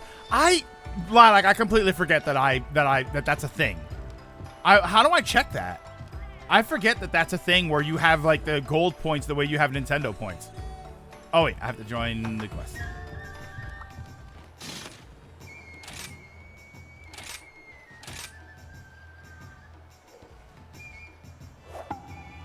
Via the PlayStation app, which I do have. Just say the word. I'm almost a few more seconds, please. It's hilarious how little damage I'm taking on these hunts. I need a break. Let's go. I have the PlayStation app, right? Don't I? PS app. There we go. Time to go. I think Xbox, PlayStation, and Nintendo all have it. All right, so let me... So where do I look here? I'm on PS Store. I have a little friend icon. So on the app, where do I go here to... Collections, deals. No, that's the shop, right? Game library, explore. That's my little thingy there. 4 level stars. I have 2,364 points. Is that, are they pennies? Is that $23?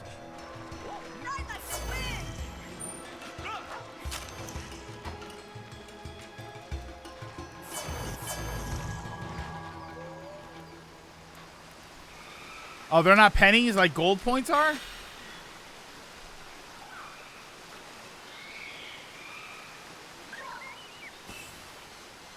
The hell?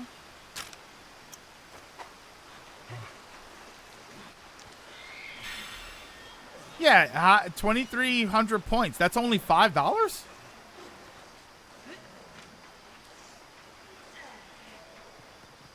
Which one are we going for first, by the way?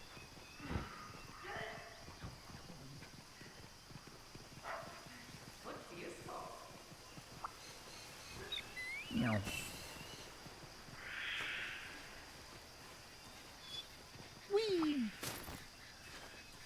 1,250 is 5 and 5,000 is 20 here. Oh, so they're not penny. You're basically buying cards. No, I'm going the wrong way. Hold on.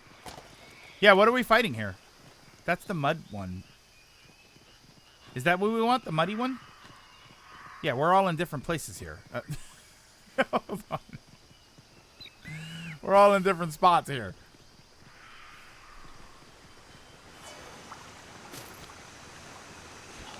Whee!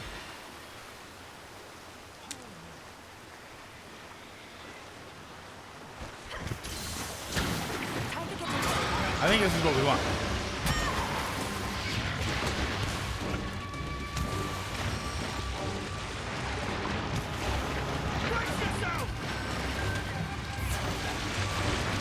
Yeah, if no one says look out when I'm angry.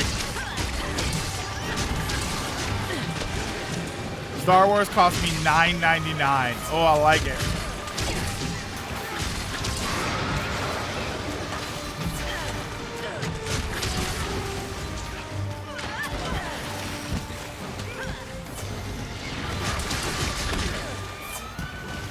So if it turns out to be bad, it's not that bad. Yeah, now you're not judging a $70 game. Now you're judging a $10 game.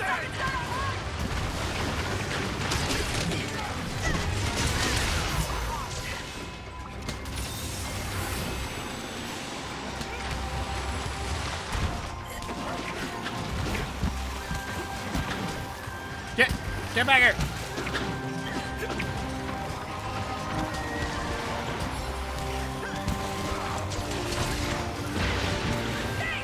I'm pretty sure it just... Did it just shoot its own guy?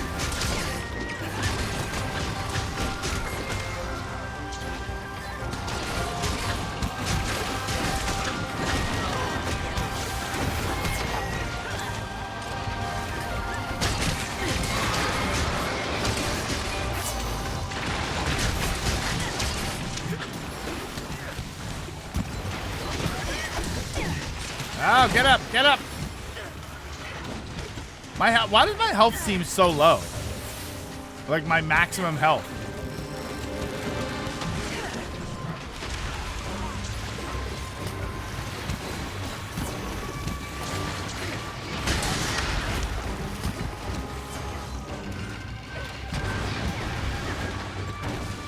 Oh, I didn't eat.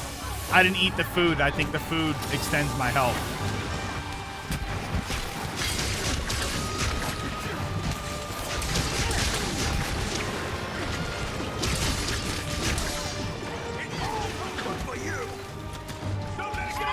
I have to find a poster altering stars a bit.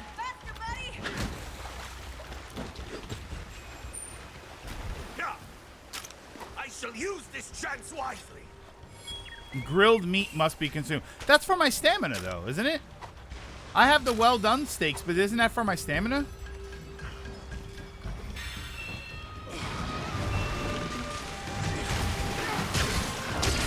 There's one of those Lucky Life bird things around.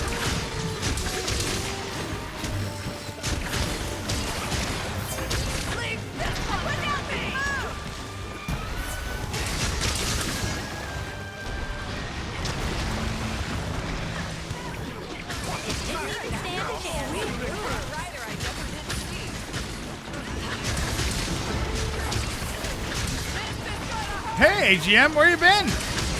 Did you kill the other monster? I figured you were out there fighting the other monster.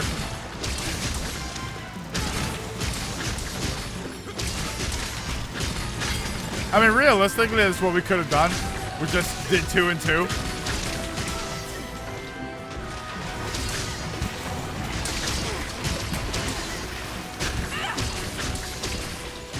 No food or spirit bugs, low HP. Yeah, I didn't eat the food. That was the thing that I'm forgetting.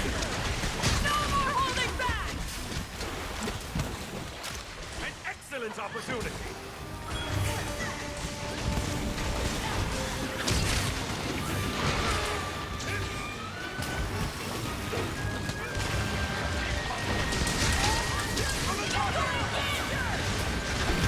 Ah.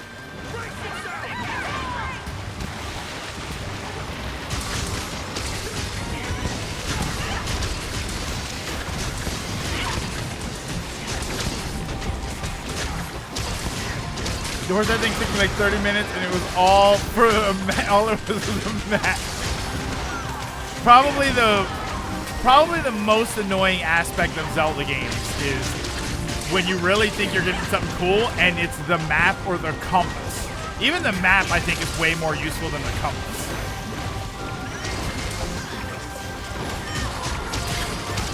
And that's with them improving the compass in later games.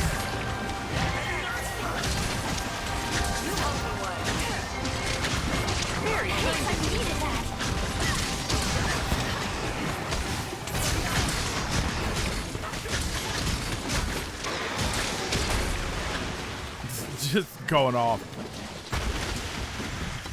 I'll help myself. I kind of face palmed a little bit. The map's good for 100%. I mean, yeah, but if you're 100%ing, you probably already know where everything is. Plus, Zelda games, Zelda games. Do you guys care about 100%ing games that don't tell you it's 100%? Is there, like, right? You see what I mean? Is there any value in 100%ing a game for you if the game's not going to give you something at the end that says you get 100%? Oh, wait, where are we going? What are we fighting? We're fighting the other one. Where's the other one? Where is it? Oh, it's right there. There's another monster headed towards us, by the way. I use my Switch as long as it doesn't have, it doesn't leave the dock. There it is.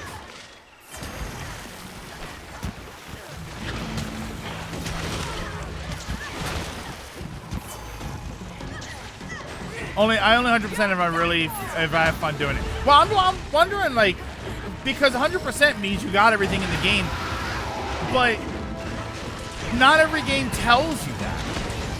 You know, Zelda games don't typically give you a percentage at the end of the game. It's not like a Metroid game. Like Metroid does that. You know, you want 100% of Metroid because you want the screen that says 100%. But you don't really get anything for 100%ing, and they don't even tell you in a Zelda game. So it's not like 100% journey is fun enough. When it's not, it's blue coins in Mario Sunshine.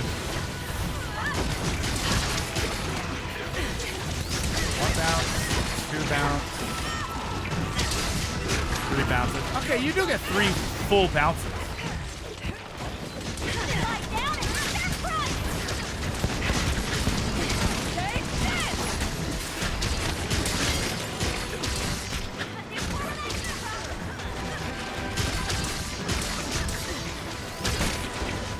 Come on, give me that tail.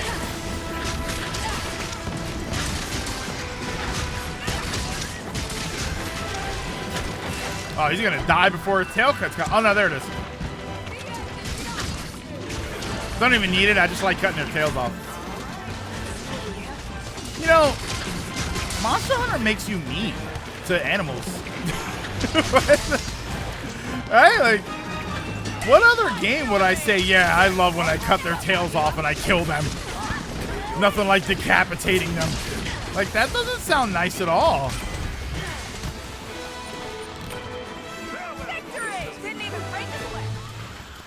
Depends on the game. Like, all Star Ocean games have 100%. Same for Final Fantasy games. Or at least as far as I can tell, 100%.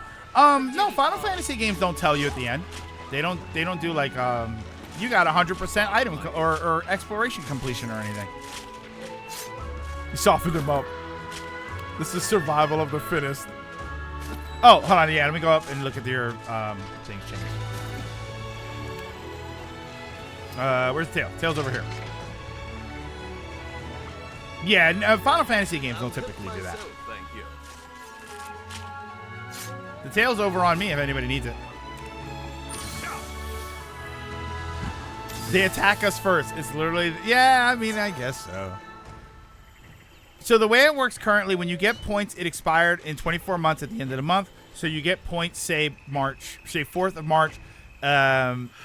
See, or you could have just said March 4th. Then 24 months later, March 31st, they expire. They're reducing it to 12 months. Also, currently, you get passive monthly points if you are on PlayStation Plus. They're removing getting points from repeat sub payments. Okay.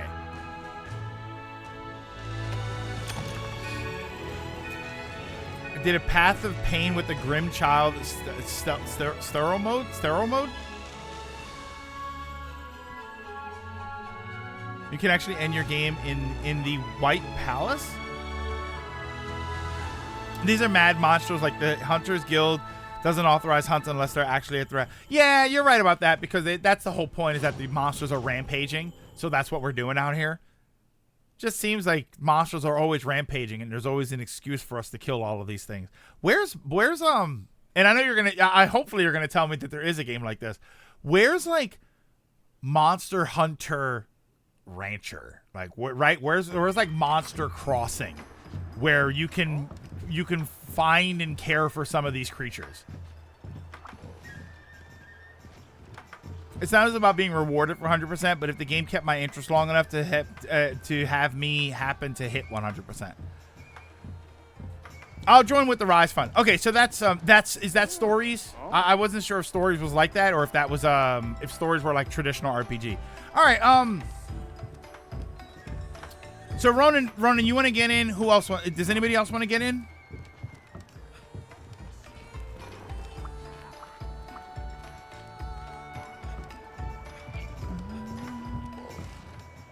Isn't that just Pokemon? I mean, that would be kind of cool. Yeah, Stories is a mix. You still hunt. Yeah, I want like a town builder, like a Pokemon game. You still technically fight too, but I don't know. I'd be curious to know if there was like a farming sim where you have monsters. You got final exams coming up. No. All right, hold on, Solar. We're gonna see if you guys want to pop out, and then like Solar, you can stay. We'll leave you in here because I don't think we have that many people. Yeah, Dragoon, can you pop out, and then since you have the highest level, can you pop out, and then Ronan pops in, and then we'll keep going with Solar's stuff here. This is good because this will help me get to rank 100 faster. Oh wait, he got a little something for me here. Hold on.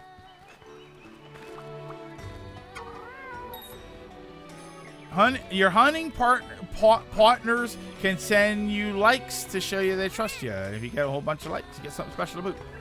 So I guess oh, he just had to tell me that. Mutual likes list. Add on content. I shouldn't have nothing, right? I should still have nothing. Okay.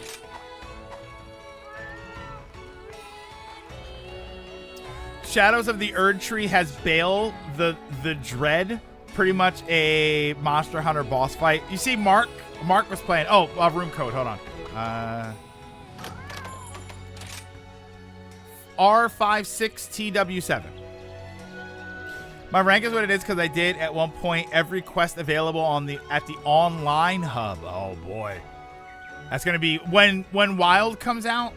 I think that's gonna be a take the weekend off and just play Monster Hunter all weekend. Maybe even the week, depending on when it comes out. Could you imagine? In context, we won't know. We won't have to do Ronin quest since he's lower. Oh, we have to do Ronin's quest. Yeah. Oh, yeah, you're right. We would have to do Ronin's quest. So, yeah, let's see what happens here. I think that reason has always been there. Also, canonically, the quests only happen once. Fun fact, my rank is... Oh, yeah. Mark was playing Elden Ring, and he was... I think it was Elden Ring he was saying, and he was getting pissed off because he had a fight that sort of ended really fast. Or, like, he was doing well, and then it just suddenly was over, and he lost. So, I don't know, man. Every time I see that game, it's somebody complaining about it.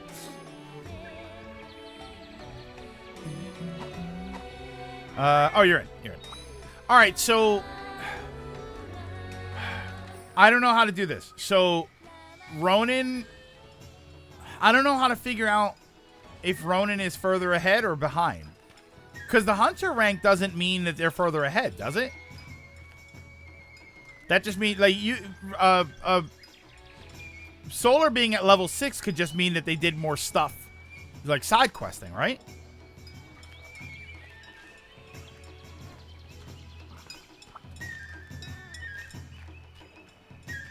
This game has no dead zones, by the way, when it comes to the controller. The reason I've said this before, the reason I'm moving around like that is because my controller drift. There's like no dead zone in this game. I'm HR2 and I have 3-star village quests. Do you want to do the village quest or do you want to do the hub quest? Do you have any in there? This is going to be funny because if you have, well, you have high rank quests, so. Important caveat to Wukong, which is still selling well, is that one of the first major games to also release in China, where 80% of it. Yeah, that's crazy that it's selling like that. Sometimes I don't realize how big that market is until something like Wukong comes out.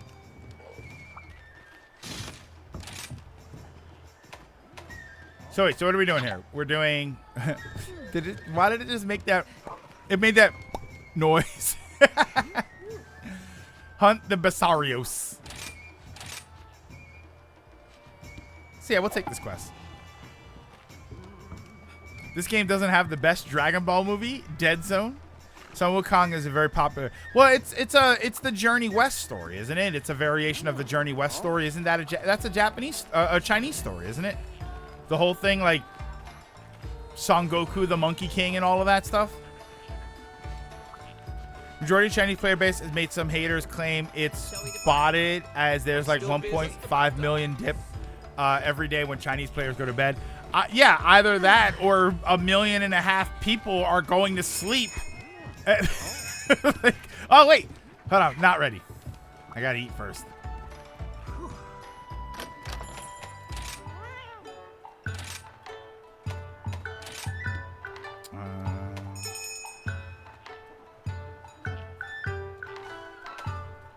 I think it's that one. The story takes place after the ending of the Journey to the West story. Yeah, but it's based on that. So yeah, so there's definitely, that'd be like what would that be in from where you guys are from? So like here in the US, I feel like that would be. See, I don't know. I wonder if Americans would actually go in for that. So let's say we had a game that was like Wukong with that sort of production value. What would that compare to here? The American market would say, "Oh my God, this is incredible."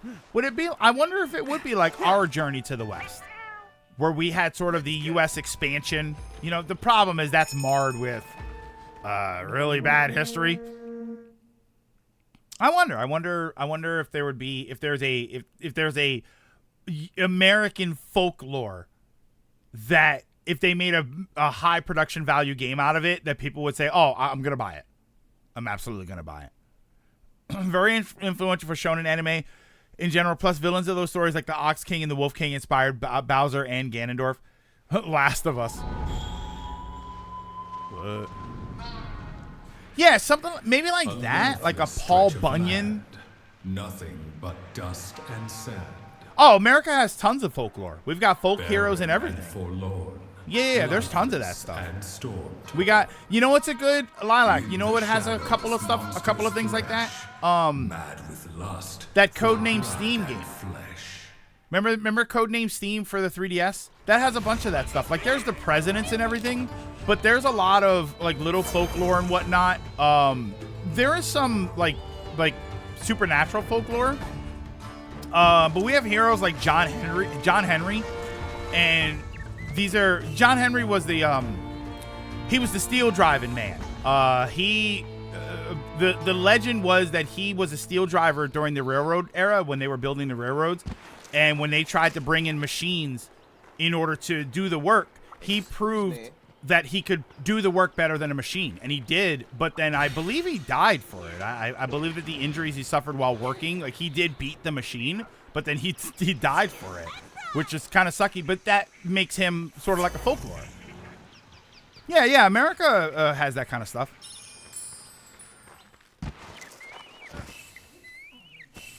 Oh, I missed every one of those, huh?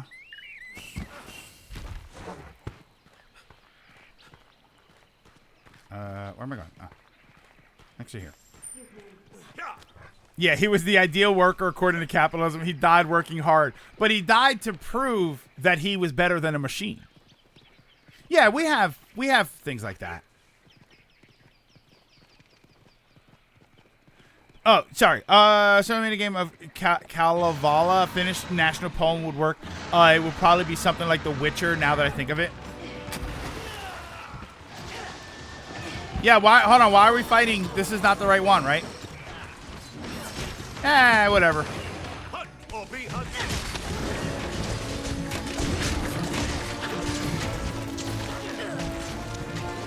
Yeah, Tom Sawyer. You would have stuff like that. Some of those are like folk stories and all. Pichu, what's going on? Hold on. Welcome to Monster Hunter. Your gift basket is on the way.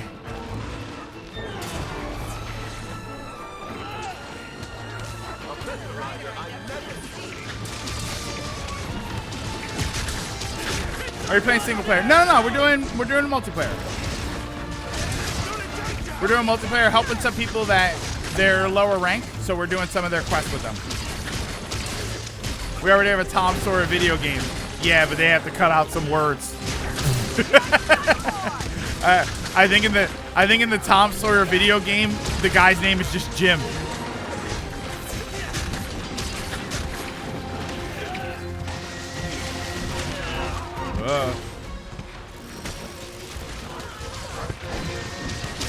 This is a tight battle. Oh no! No, don't fall. I'll show you no You can see a Bloodborne style game with Jack. Oh, a Jack the Ripper Bloodborne style game. Like is he folklore? Jack the Ripper's not folklore, right? That's a real thing that happened, isn't it?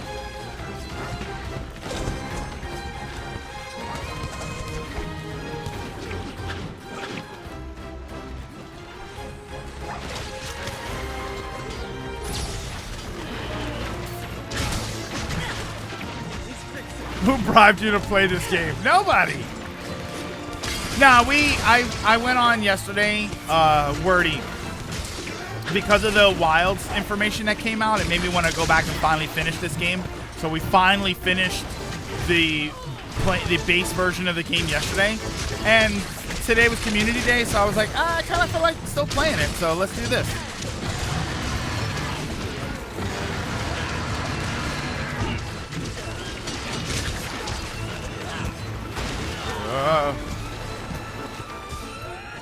Bloodborne is already British enough to be British folklore. No, I have the expansion, but this isn't it. This is just, we're just helping other people with some of their quests.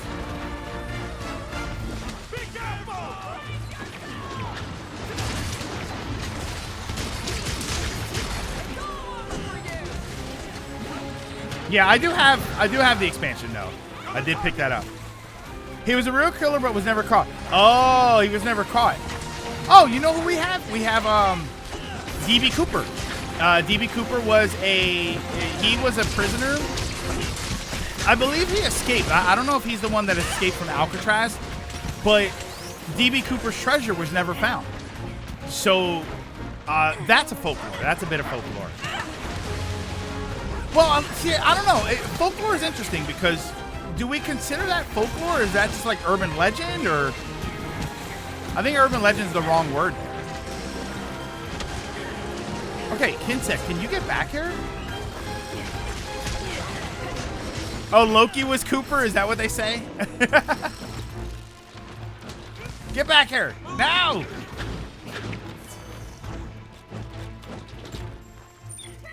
Yeah, folklore is more partly... Well, that's what happens, though. Because then you get... Like I said, we talked about John Henry, and John Henry was a real person.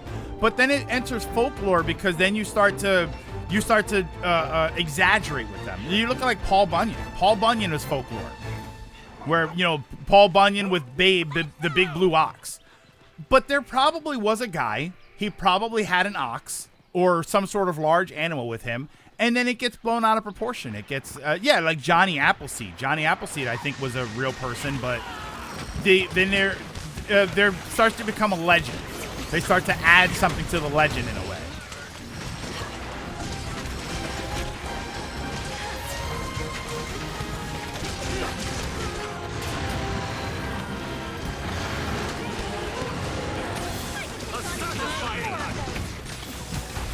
Oh, you're dead? Oh, you're dead. Okay. So wait. Sorry. All right. So you might as well get the parts if you need them.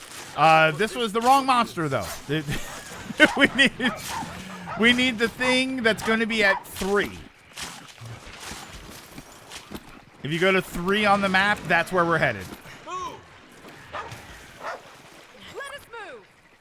I don't know any Irish stories, but a couple of French stories. Puss in Boots, I think, is a French story. The only Irish sort of legend thing that I know of is the whole thing about like when you see big giant stones in the middle of grass fields. That's the only Irish legend that I know of.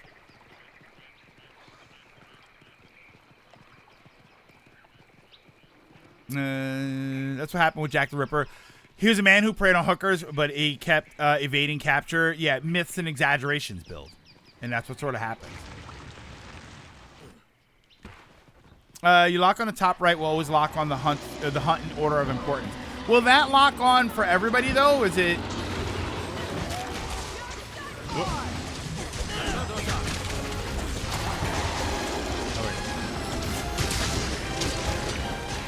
I remember being a tall tale, about Dave and his ox along. Not Dave. Paul. Wasn't it Paul Bunyan? Paul Bunyan was the one with the ox. Oh, per person, but it's always in the same order.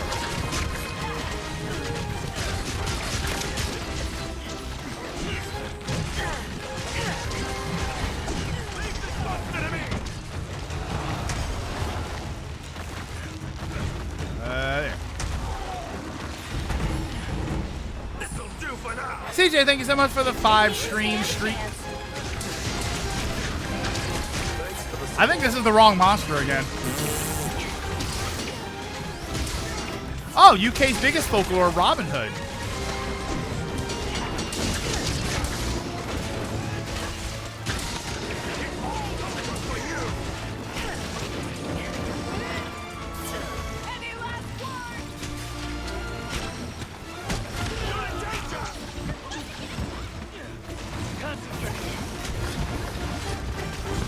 This is the right one?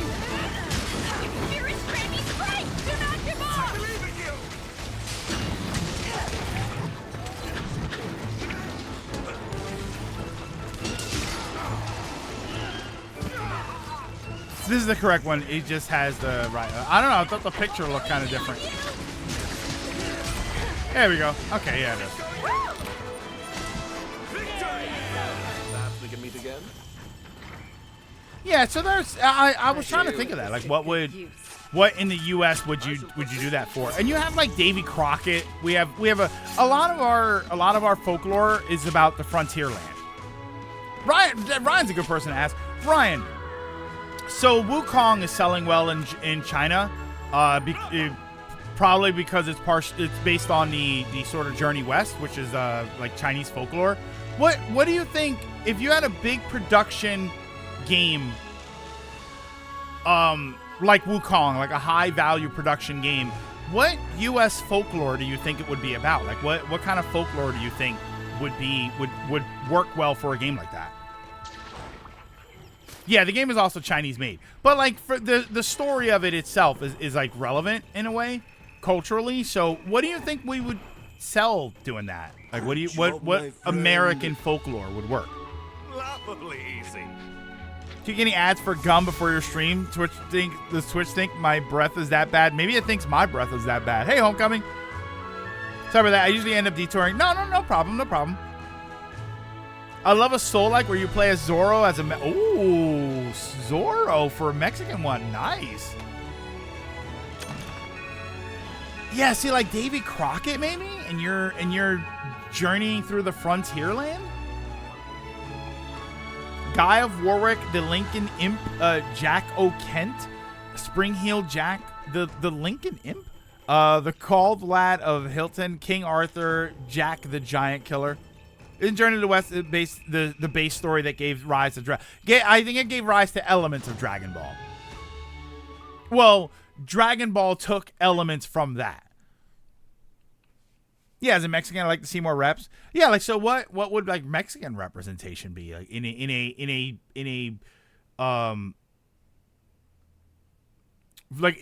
a folklore fantasy game? What Mexican representation would work for something like that? All right, Ronan, grab another one. You guys, you're not going up in rank at all. Is that normal? That doesn't seem normal. Zoro is Mexican Spanish. Yes, Zoro I always thought was Spanish. Only concern with steady addition to the Chinese market is it's gonna reinflate the market's expectations again. I mean, yeah. But he can't exclude them. That's the thing. The Rampage approaches. Oh, brother. Rampage. All right, let's do it. The Lincoln Imp began as a simple feature inside Lincoln Cathedral. Since then, the figures become a symbol of the city. Likely a surprise for the initial carver who created the piece. The legend surrounding the Lincoln Imp focuses on Satan sending two imps to Earth to cause mischief. Oh yeah, so okay, so that's different. I think that's a bit different. So that's a creature. So we have that. We have the Jersey Devil, and is that a creature the way the Chupacabra is?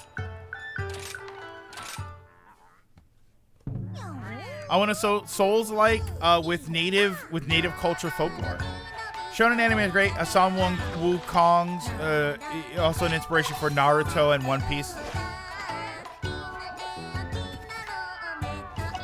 What about a Souls-like where you're Abe Lincoln and JFK who faked their assassinations? Honestly, so I don't know about that. That would be kind of interesting. That actually would be kind of interesting. Well, there's the Abraham Lincoln Vampire Hunter. So you could have made it. That would have made a really interesting game, right? If you took that story and you adapted that into a video game where you're Abraham Lincoln but you fight vampires. Yeah, that's kind of codename Steam. When I saw this, I thought it was cool. For the first time after the story required doing this, I swear nobody of my friends ever do these rampage hunts after the update of making the monsters out. Yeah, see, I don't like the rampage fights. All right, just waiting for Solar to take the quest. Oh, let me get my items. I gotta reload my items.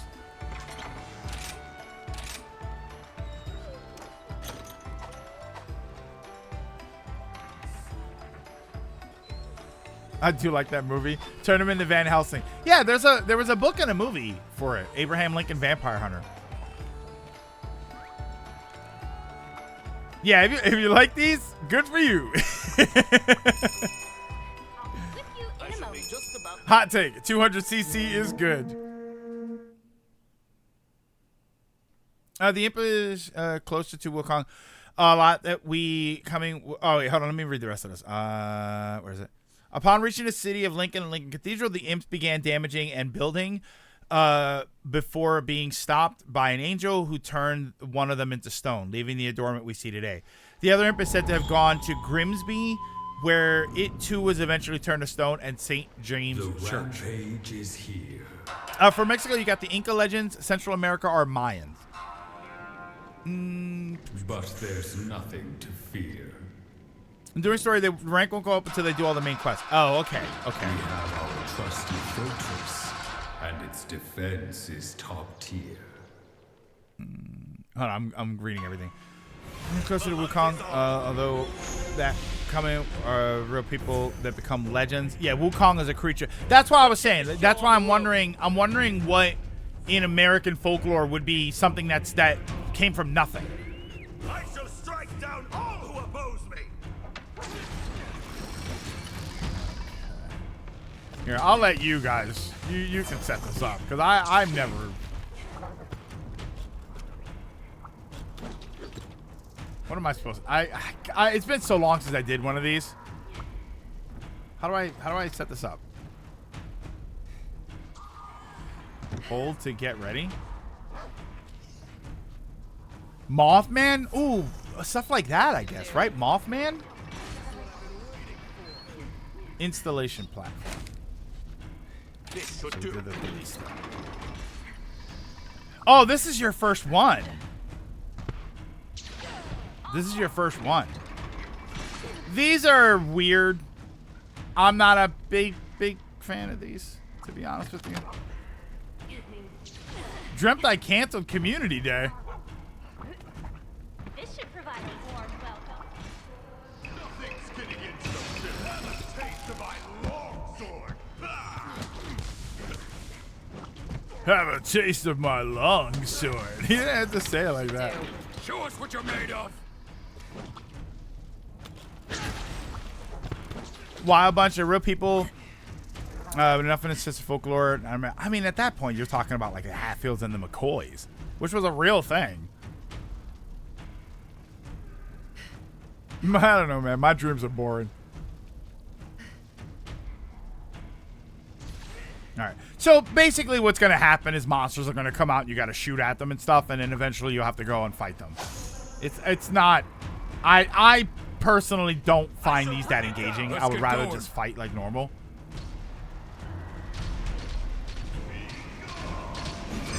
I'll do my part.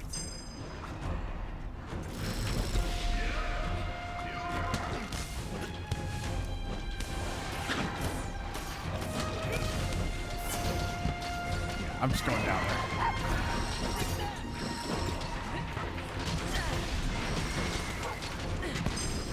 Where's my bug?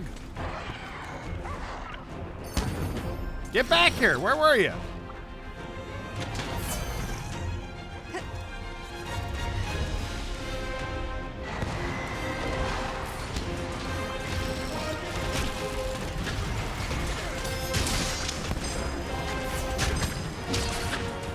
I like the defensive nature of these, this change of pace. Yeah, I guess that's the thing, is that I get that it's a change of pace, but I didn't need a change of pace. I was happy with the way it was, so.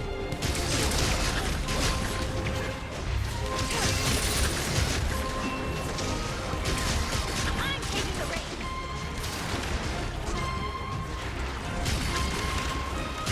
Blasphemous in Spain, it leans more into Spanish Catholicism. I really dig that because I'm in the Catholic churches of Spain and Latin America are basically the same.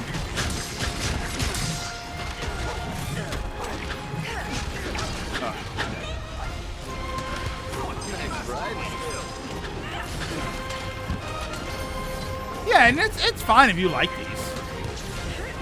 I'm not like, this is terrible. Why are people even playing this?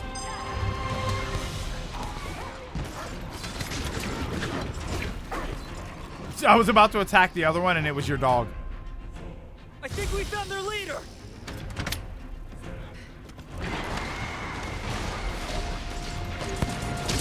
Yeah, you're right. As a new Monster Hunter player, I don't need a different way to play the game. I won't go easy on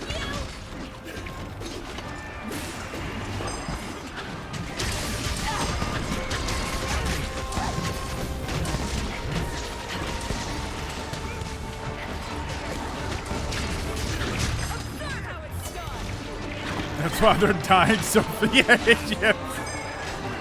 AGM is in here using AGM's using season 7 anime moves on the season 1 enemies. Amazing work. AGM showed up with the weights already dropped. Didn't even stand a chance.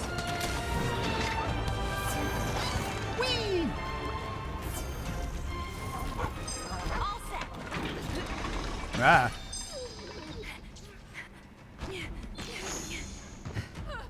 Major threat. I'm giving a rank. There's nothing stopping me from just fighting him. That's all I'm doing. I'm not doing any of the guns or anything.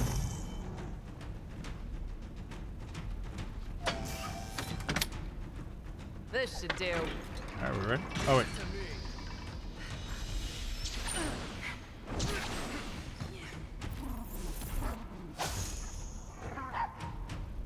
He's like one. Yeah, he's like One Punch Man. We're almost there, everyone.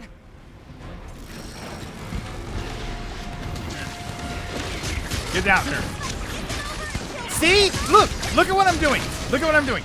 That's why you need an insect glaver with a bunch of craziness.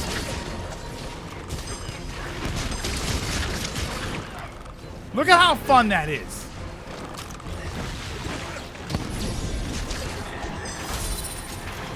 Get down here. Look at how much fun that was for me to jump up there and hit that guy. Give me back my bouncing.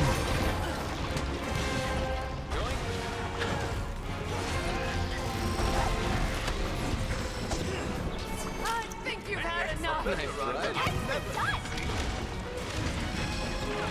Excuse me.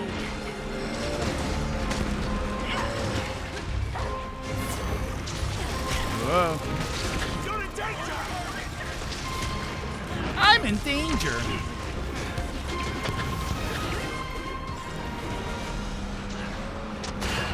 Whoa! Oh my God! It jumped that spike right in front of me.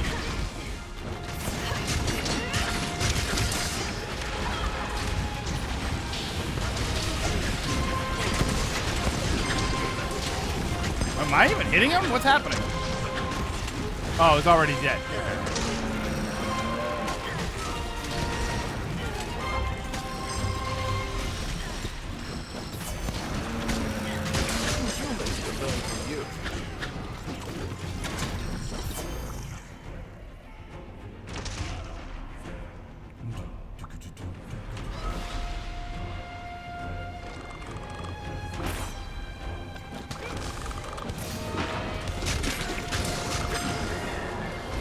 There we go.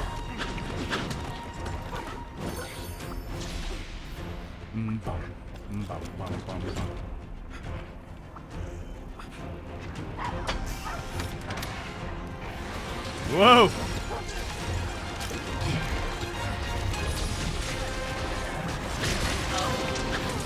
One of my favorite anime tropes during fights is someone gets punched and you see the force come out. Oh, I love that. I love when that sort of thing happens.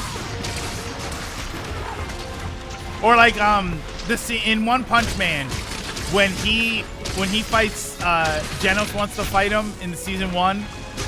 So he like flies in, he punches him in his he swings for his face, or he goes for his face, but he stops.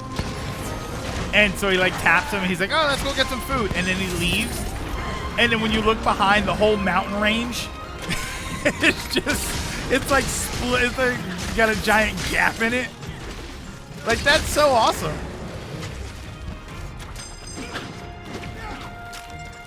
Now's my chance.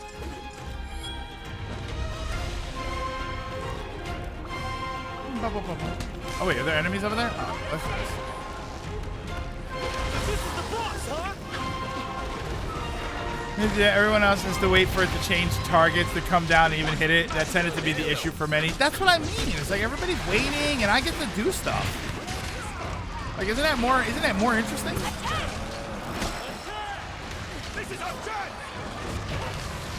What great utility that gives me. My fury!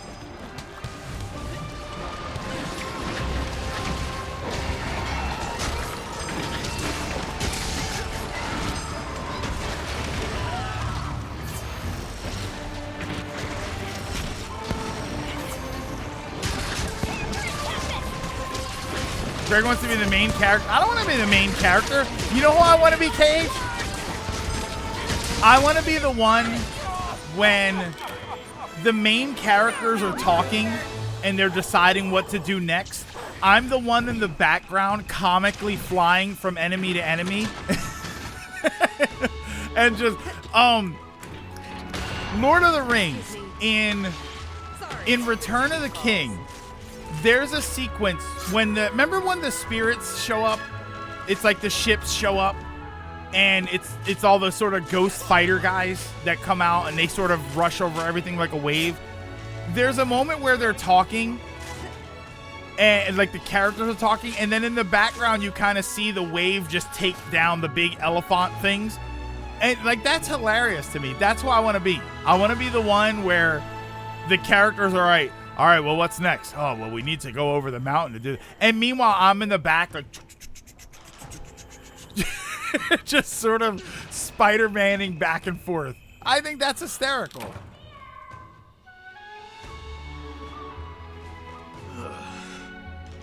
Yeah, I love that stuff. All right, we time for one more? I think we got time for one more. Rampage completion rank B. These are all the lower ones, right? I don't need these anymore. Here, we'll sell all. In One Piece terms, you want what's this? You want to be Sanji then in the background at a lower. Yeah, right. I'm so far back that my character resolution is low. Like that's awesome. I can see why it's not an issue for you as you play solo mostly. Online, it can drag out hunts where bosses get extra HP for 4 players, but only one is hitting it. Can you describe Mothman to me with accidentally? I actually can't. The thing is, I actually don't know anything about that lore, about the Mothman legacy or whatever. I don't know anything about that. I know that it's a uniquely American thing, I believe, but I don't know anything about it. Kalevala video game, like a fantasy action RPG in early medieval Finland, starring an older Nordic sorcerer, bard, swordsman, with a zither in one hand and a blade. Like that sounds so interesting to do something like that.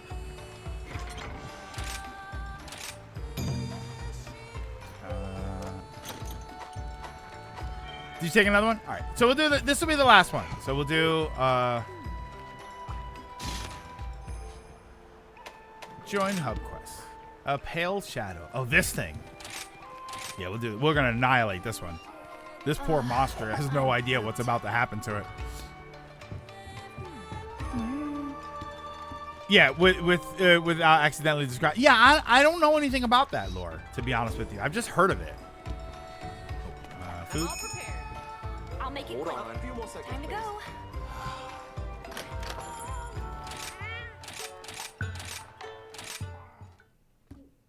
All right, I'm gonna skip it.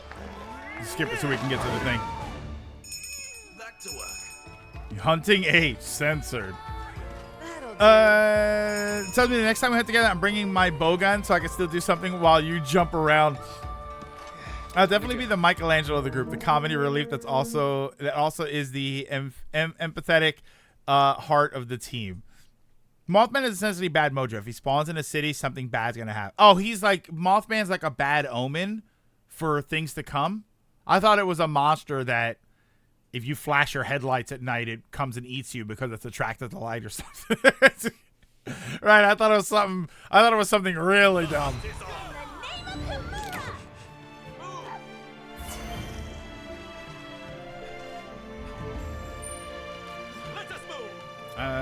So where are we going? We're going to... We gotta fight the other thing. The Kezu. We gotta go underground, right? Yeah, we gotta go underground. Wait, what am I doing? Cannot fast travel. Oh, somebody's in combat. No. Wait, where the hell am I? Hello? There you go.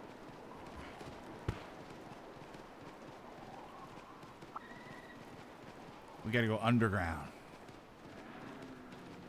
Affinity to bowgun build, so crits, so many. I love that, man. That's one of my favorite things about this.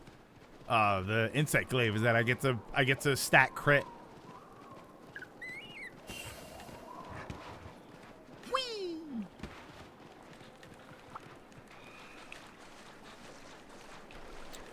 Even though it's not the fact you're not grabbing items from the item box bothers me to deal. But me? My items are stacked. I didn't use any items last time. Let us Yeah, I have a pretty basic loadout, and then that's it. Oh wait. Oh, I can go this way. Come on. Can you go this way?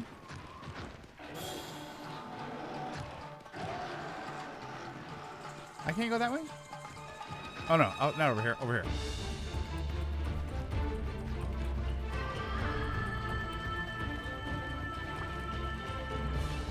Oh, the freebies? Oh, I don't even use the freebies. Yeah, I definitely don't even use those. Why am I getting turned around? What's happening? Uh-oh. GameStop.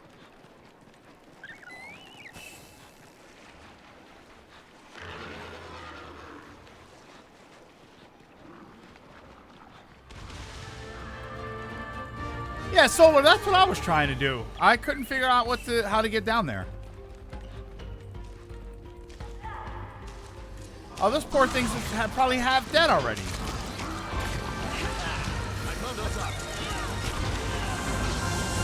Thanks for the support.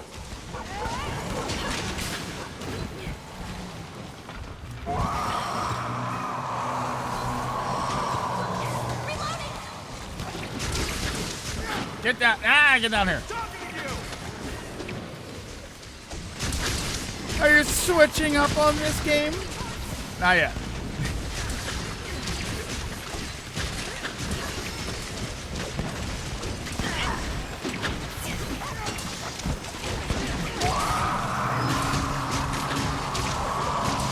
I respect the great sword users, but I can't use it to save my life. Yeah, I can't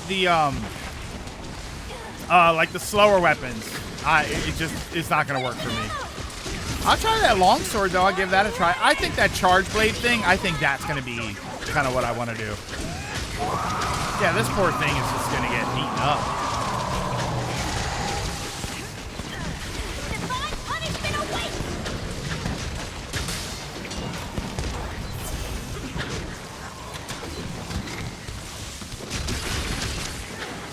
It's that last hit that I need to.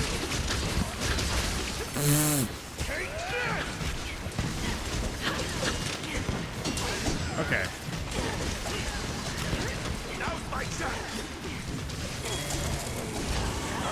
Ow, ow, ow. Hold on, hold on.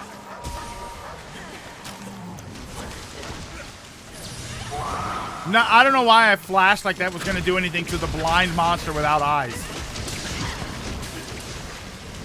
This is gonna hurt! It's over. The end of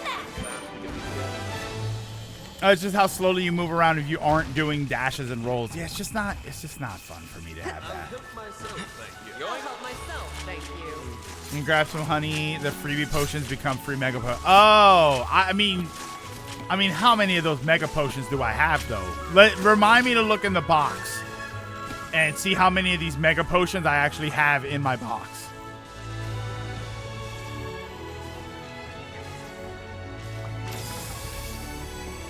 And you guys just saved me some time. See?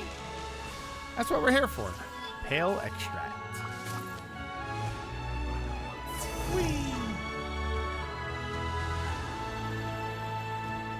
My question might be a bit random. A Star Wars enjoyer, have you watched what's this? The Third Gatherer's Backstroke of the West? It's episode 3 that is bootleg chat. No, wait, what is that? No. Oh, no. Bazero, I know what you're talking about. Are you talking about the episode 3 that was translated into Chinese and then translated back into English? Is that the one? We watched some of that. I meant to watch that whole thing. I was going to do a Discord viewer thing where we watched the entire thing, and I never set that up. Is that what you're talking about?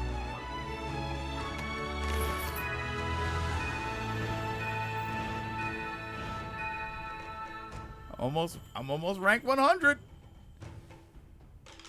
Yeah, what's it called? It's Third Gatherers, Backstroke of the West.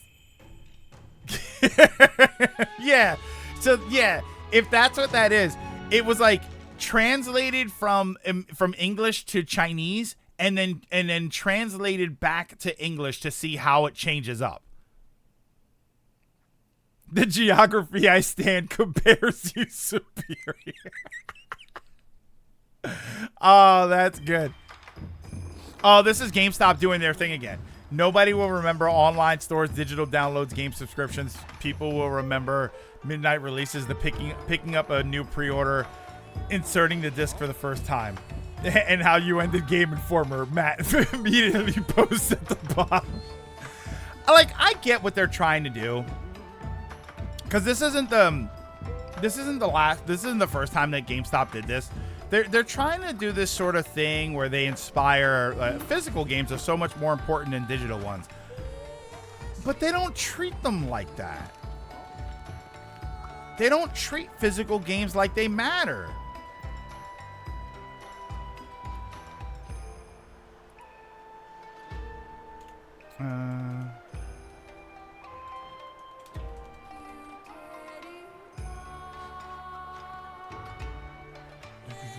Hold on.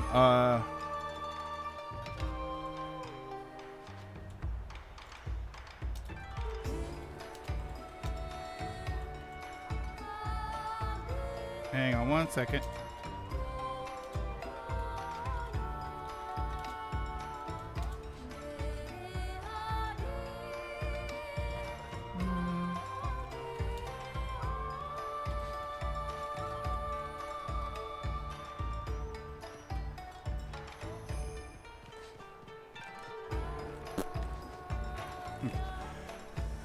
I think there's a fourth and fifth gatherers. Are there more? I mean, they should do more. Oh, it's a great message. If it came from a company that didn't purposely damage, yeah, it is a, and that's what happened before. It's like, it is a great message if they didn't have all of these things that they did. If they weren't opening new games to sell as used games. Like, there's so much stuff that they did. Oh, later trios, have a good one. Yeah, we're gonna wrap up here in a second. Portion thing is more for late game hunts, like how during Norway you ran out and it knocked you out. Oh, freebies help extend your options. GameStop really wants us to forget the shuttered Game Informer. Yeah, like they're good messages, right? They're not bad messages. It's just who's saying it. That's the problem.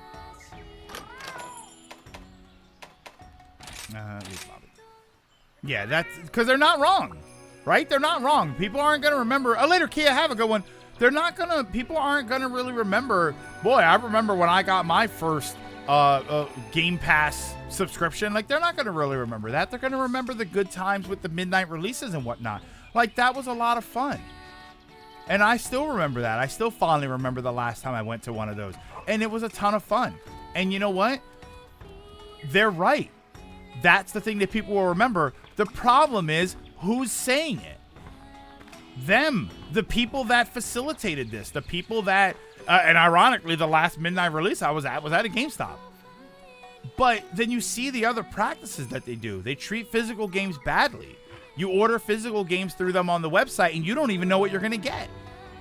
If you order a physical game from GameStop.com, you don't know if you're going to get a manual or anything. Isn't that wild?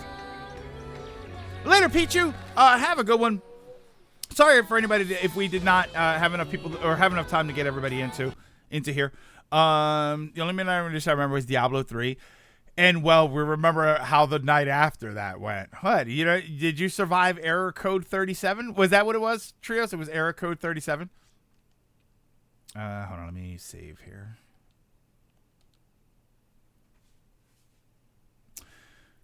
Fourth Gatherer, the Novelty Desire, and fifth Gatherers, the Counter-Strike collection. They're not wrong with the reason why this debate. They're the reason why this debate. No, that's the one thing I will defend them on, is that I don't think they're the only reason that this is happening. The digital, like, I'm not going to blame GameStop for the digital market. I can't, because that would have been foolish for them to say, yeah, we're going to facilitate the digital market. It would be, but I don't think that they did. The problem I have with them is that they don't treat they don't. They have for a very long time. They have not treated physical gaming with the reverence that they're acting like they have for it. With they were the ones that were destroying games because they had too many of them. They rather than just give them away or something, they would destroy them. They were the ones that, which the destroying things, destroying copies of Madden 99. Like, what are you supposed to do with those? But they were the ones that used to throw out boxes. I used to get on them, and I didn't really get on them really because I wasn't going to yell at the employees or anything. They're not the ones that are meant to do that, but they're the ones that if you traded in a bunch of 3DS games, they would throw out the boxes. They would throw out the boxes and manuals because they only wanted them to put the games in the case. And that was a regular practice. I remember I used to talk to employees, and I would ask them, do you keep the boxes? Like, do you at least keep them, and then you keep them back there, and then maybe when you sell that game, you might have one to give to the customer, and they're like, no, we have to throw them out. It's like, so you're not treating the physical games with the respect that you're acting like they deserve, because it is an act. Like I said, if you order a physical game, they don't even have a system to tell you, all right, this game is going to come just cartridge, or it's going to be box and instructions or something. Like, you don't have a system in place for any of that. You get games and you don't even know if they're going to work. You don't even know if physically they're going to be in good condition or not. You don't treat them. You act like physical games are this important thing that you care about, and then you act like you don't care about them. If I told you I cared about my car and then my check engine light's been on for 6 months, does it sound like I care? No. That's why. Everything they're saying there is 100% true. It's just who's saying it. And I'm going to actually say that too. Everything you're saying in these posts is 100% true. It just feels like BS because you're the ones saying it. And that's true. That's just how I look at it. Like, they're not wrong. Talking about your car, your extended warranty. While Steam existed, so did physical PC games. But as the 360 pushed the online store, the digital landscape changed. It was also Xbox that are the reason for paid online services. Did we see live tweeting? Disingenuous. That's a good word for it, Trios. That's exactly what it is. You're not being genuine about how you feel, or at least your history has shown that you are not genuine about how you feel. Here's what I will say, though. Last moment before we head out about this GameStop thing, about this sort of GameStop behavior. This GameStop stuff, these tweets and everything didn't start until a few weeks ago, I would say. Maybe a month ago. I wonder if they got a new social media manager, or if they have changed their position like on social media, because this didn't start until a little while ago that we started getting these posts. Because this post that Lilac just linked to me is new, but posts like that haven't been a thing for them before, and this only started a little while ago. So I wonder what's changing that this has already begun, that this randomly just started. 1 second here.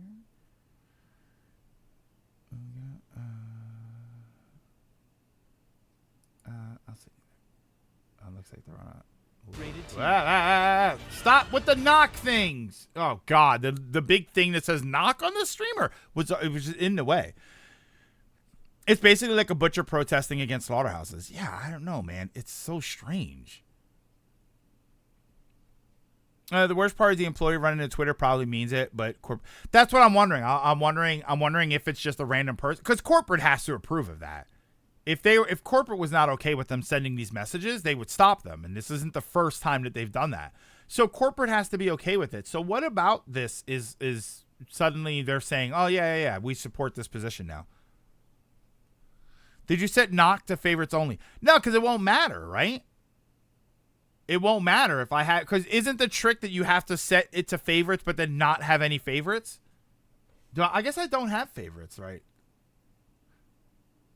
Yeah, it's just this window there because I see the people on my my followers thingy, the followed channels, and they have a little knock icon, and when I mouse over them, like I here, I'll show it to you actually. Hold on.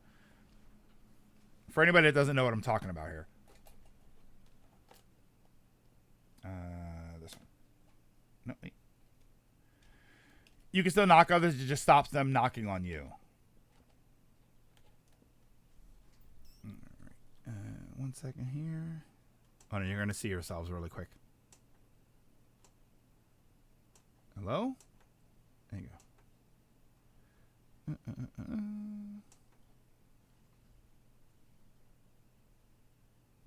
Let's move that out of the way. Oh, don't do that. Wait. Hold on. I think I just screwed that up. Okay, I screwed that up. 1 second here. Here, I'm gonna show you. So like, stupid collaboration thing. So like these icons here, these are the people that I'm following that are live right now. They have this little thing next to them, but it's not like you have to click that. If I go to click her stream, like this window, see this, like I was trying to mute. This window doesn't go away. It's so annoying. It's so irritating. All right.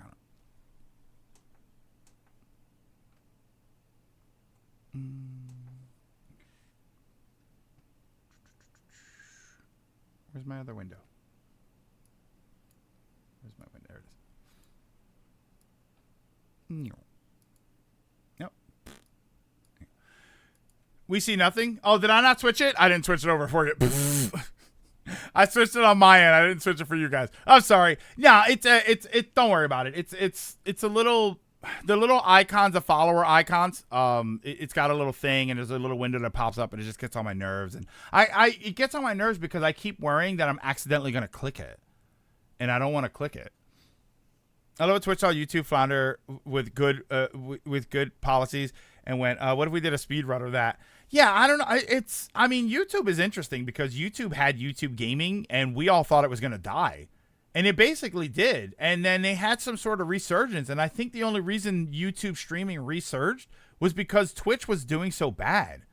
Twitch won the game.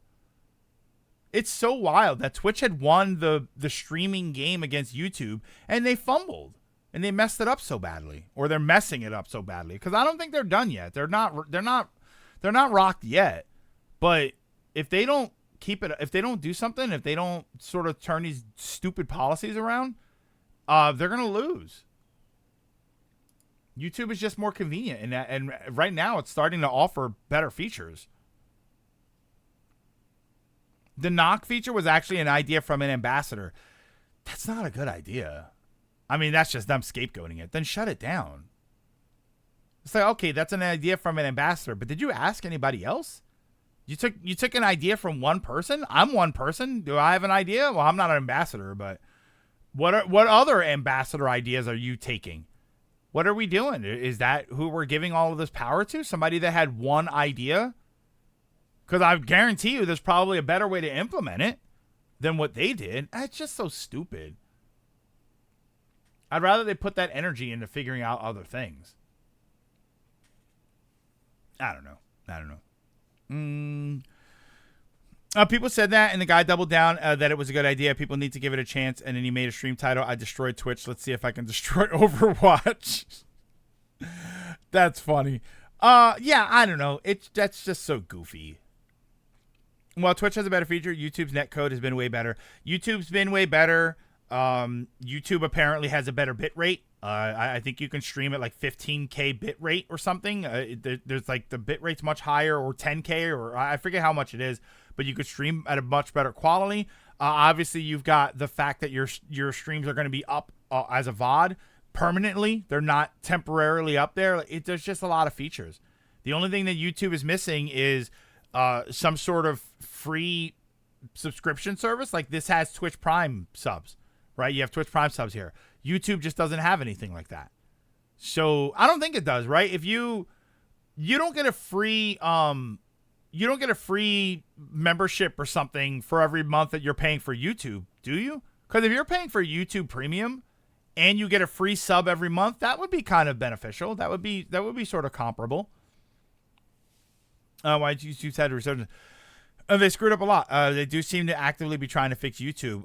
Twitch, they're fixing YouTube and they're making Twitch worse. It feels like some people just can't take responsibility and admit that. Yeah, just admit you screwed up. Just admit that it was a bad idea. And I would love for that. Imagine if Twitch removed some of these features and then just said, "Yeah, we screwed up. That's it. There's no. We don't need anything else. We don't need a corporate response. We don't need an apology letter or anything. We just need you to admit, yeah, we removed these features that you don't like because we screwed up, and we thought that they were good ideas and they weren't good ideas. We never asked you. Flat out admit it. Admit you never asked." It's a danger to VTubers and other small streamers as knocking activate your webcam, which some corporate VTubers is usually in their contract to not reveal their faces. Have you heard why Ludwig left Twitch for YouTube? No, I haven't heard that. Ludwig left? When did Ludwig leave? Why do I feel like? Oh, I guess it was YouTube that I saw Ludwig streaming. Or at least I saw Ludwig videos, but bitrate is a lot more consistent with resolution. Meanwhile, today I had to refresh 10 times in the stream because it kept freezing on me. Yeah, why did Ludwig leave? Even when YouTube was in the dark age, they still at least listen. Even if they were stubborn about it, like you said, Twitch just feels like they just feel like they're right. They know that they're right. They're the leader of the game, so they know that they're right, and they're going to keep doing it. And you're not asking anybody any questions, man. You got to figure out what it is that we actually want. I tell you what we want.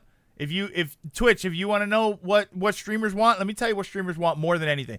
I as a streamer who doesn't even benefit that much from this is what I want more than anything on this platform.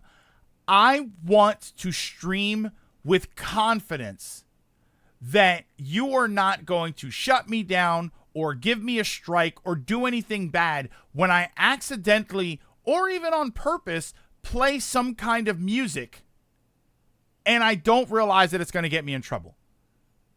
Can you even give me that? Can I even, if I want anything from Twitch, I want to be able to stream confidently and know that if I'm watching a Nintendo Direct or a Sony State of Play or something, or if I'm playing a game that all of a sudden decides to have a licensed song in it, I want to know that I don't have to worry about my stream's going to get muted or I'm going to get a copyright strike against my stream.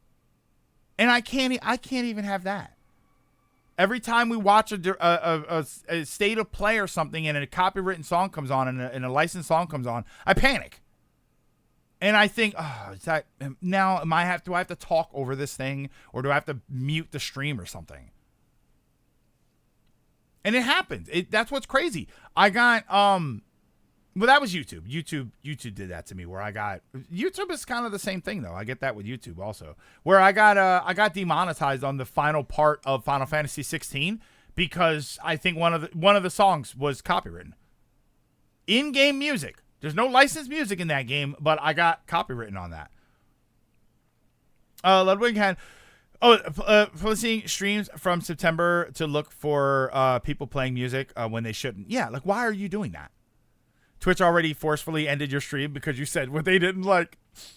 Ludwig had offers from both Twitch and YouTube.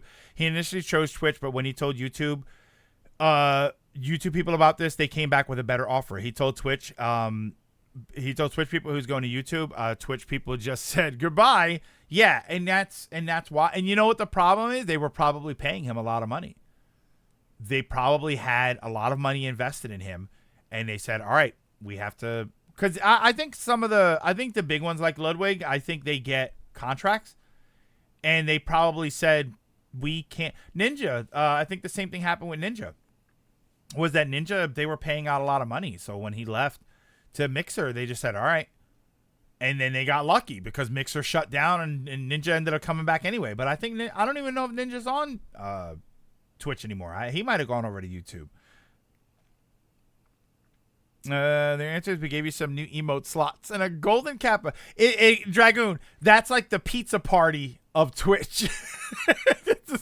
That's like the pizza party of the streaming platform. Is, hey, can you help us out here and make things better for us? Here's some emotes. Yeah, they can't give examples like that because they would have to enforce the rules equally instead of favoritism. They do. Yeah, I mean, I don't know, man. It's such a shame. It's such a shame. But I guess it happens. I guess we have to be ready to move to something else. You know, we got to be. I got to start really setting up. Is she alive? Oh, she's not even alive. I guess I got to be ready to start making the move to YouTube. I don't know how long this is going to last or how fast it's going to collapse when it finally does. Because I do feel like that's what's going to happen. I feel like something catastrophic is going to happen. And there's going to be a mass implosion and then a mass exodus over to YouTube. I had to have my viewers because the golden kappa. We were grateful for you. No more questions. Concord is getting murdered on Steam. Concurrent players is around 500. What a shame. What a shame for that game. Lilac, I'm willing to bet you that game's nowhere near as bad as people are acting like it is. Will I announce it? What, moving to YouTube? Oh yeah, I'll make a big deal out of it. I'll make a huge deal out of it. It'll be like we'll have a big last day of streaming here. We'll have a big first day of streaming over on YouTube. Yeah, I'll make a big deal out of it. I might at least finally start using Discord more if we go to YouTube. Hey, now. Even Dark Age YouTube, we don't really think it was gonna die. Just get worse. Twitch actively feels. Yeah, Twitch active. Well, no, Dragoon. Not when you're saying you're saying YouTube like during the adpocalypse and stuff. I'm just thinking about YouTube gaming. Remember, YouTube had the gaming branding, and they had the cool little heart symbol, and that died. Everybody said that was gonna die. Because Twitch was going to kill it, because Twitch was better. And it did. It actually died. But then the YouTube, it sort of had like a resurgence. People said it's not. They don't feel it's worth $40. They said if it was free to play, it would kill. Do you think they'll do that? Do you think they'll go free to play? Free to play, and then anybody who bought the game gets like special skins. They get, what do they call it for the 3DS? The Ambassador Program? You get like first adopter skins, $40, and you get a bunch of stuff that you will never be able to get unless you pay $40. I think that would be kind of cool. Oh, I'm talking in general. Yeah, so you're talking more like the adpocalypse when everybody thought YouTube was gonna sink hard.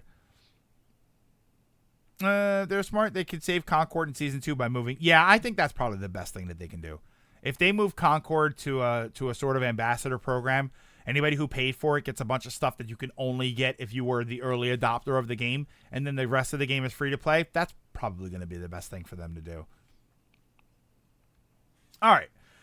But that is going to do it for today. I'm going to wrap up here because I'm going to get something to eat. But thank you so much, everybody, for stopping in, for hanging out. I appreciate everybody stopping in for Community Day, for Monster Hunter. I like that we were able to do that. Not even that far away. That's what happened with Rocket League. The issue they're saying is Sony spent too much money on Concord to be able to quickly make it free to play without eating massive losses. Yeah, maybe, because at this point, even if you make it free to play, are people gonna buy enough crap? I mean, the problem is they're not gonna buy anything. If you get 1 million people that want to pay $40 and you get 10 million people that want to pay $10, you're probably going to do better to go free to play and hope that you get 10 million people that want to pay $10. That's probably going to be the best thing for you. But thank you so much for everybody stopping and hanging out today. I very, very much appreciate it. Thank you so much for all the love, all the bits, the subs. Thank you so much. Tomorrow we have off, so we will be back on Monday. We will go back to BioShock Infinite. Yesterday we took a little bit of a detour because it was a little bit of a shorter stream, but also I wanted to finish Monster Hunter. So we'll be back to BioShock Infinite on Monday, which might be the end of BioShock Infinite. I don't know exactly how far we are into that game, so we should be close. Maybe 2 streams if we jump into the game quickly enough. Maybe 2 streams of that game, maybe even just 1. We'll see, depending on how we do. But that's going to be Monday, so hopefully everybody will be here for that. For right now, though, I am going to send you over to. Give me a second here.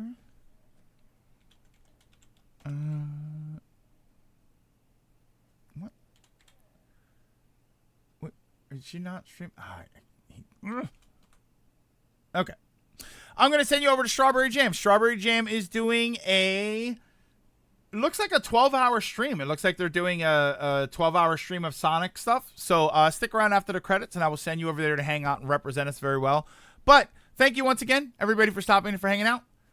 Don't forget to drink your mask, wear your water, social distance whenever possible. Take care of yourselves. Take care of each other. Have a great weekend. Play some fun games. Enjoy yourself. Get outside if the weather is good where you are. And I will see you all on Monday.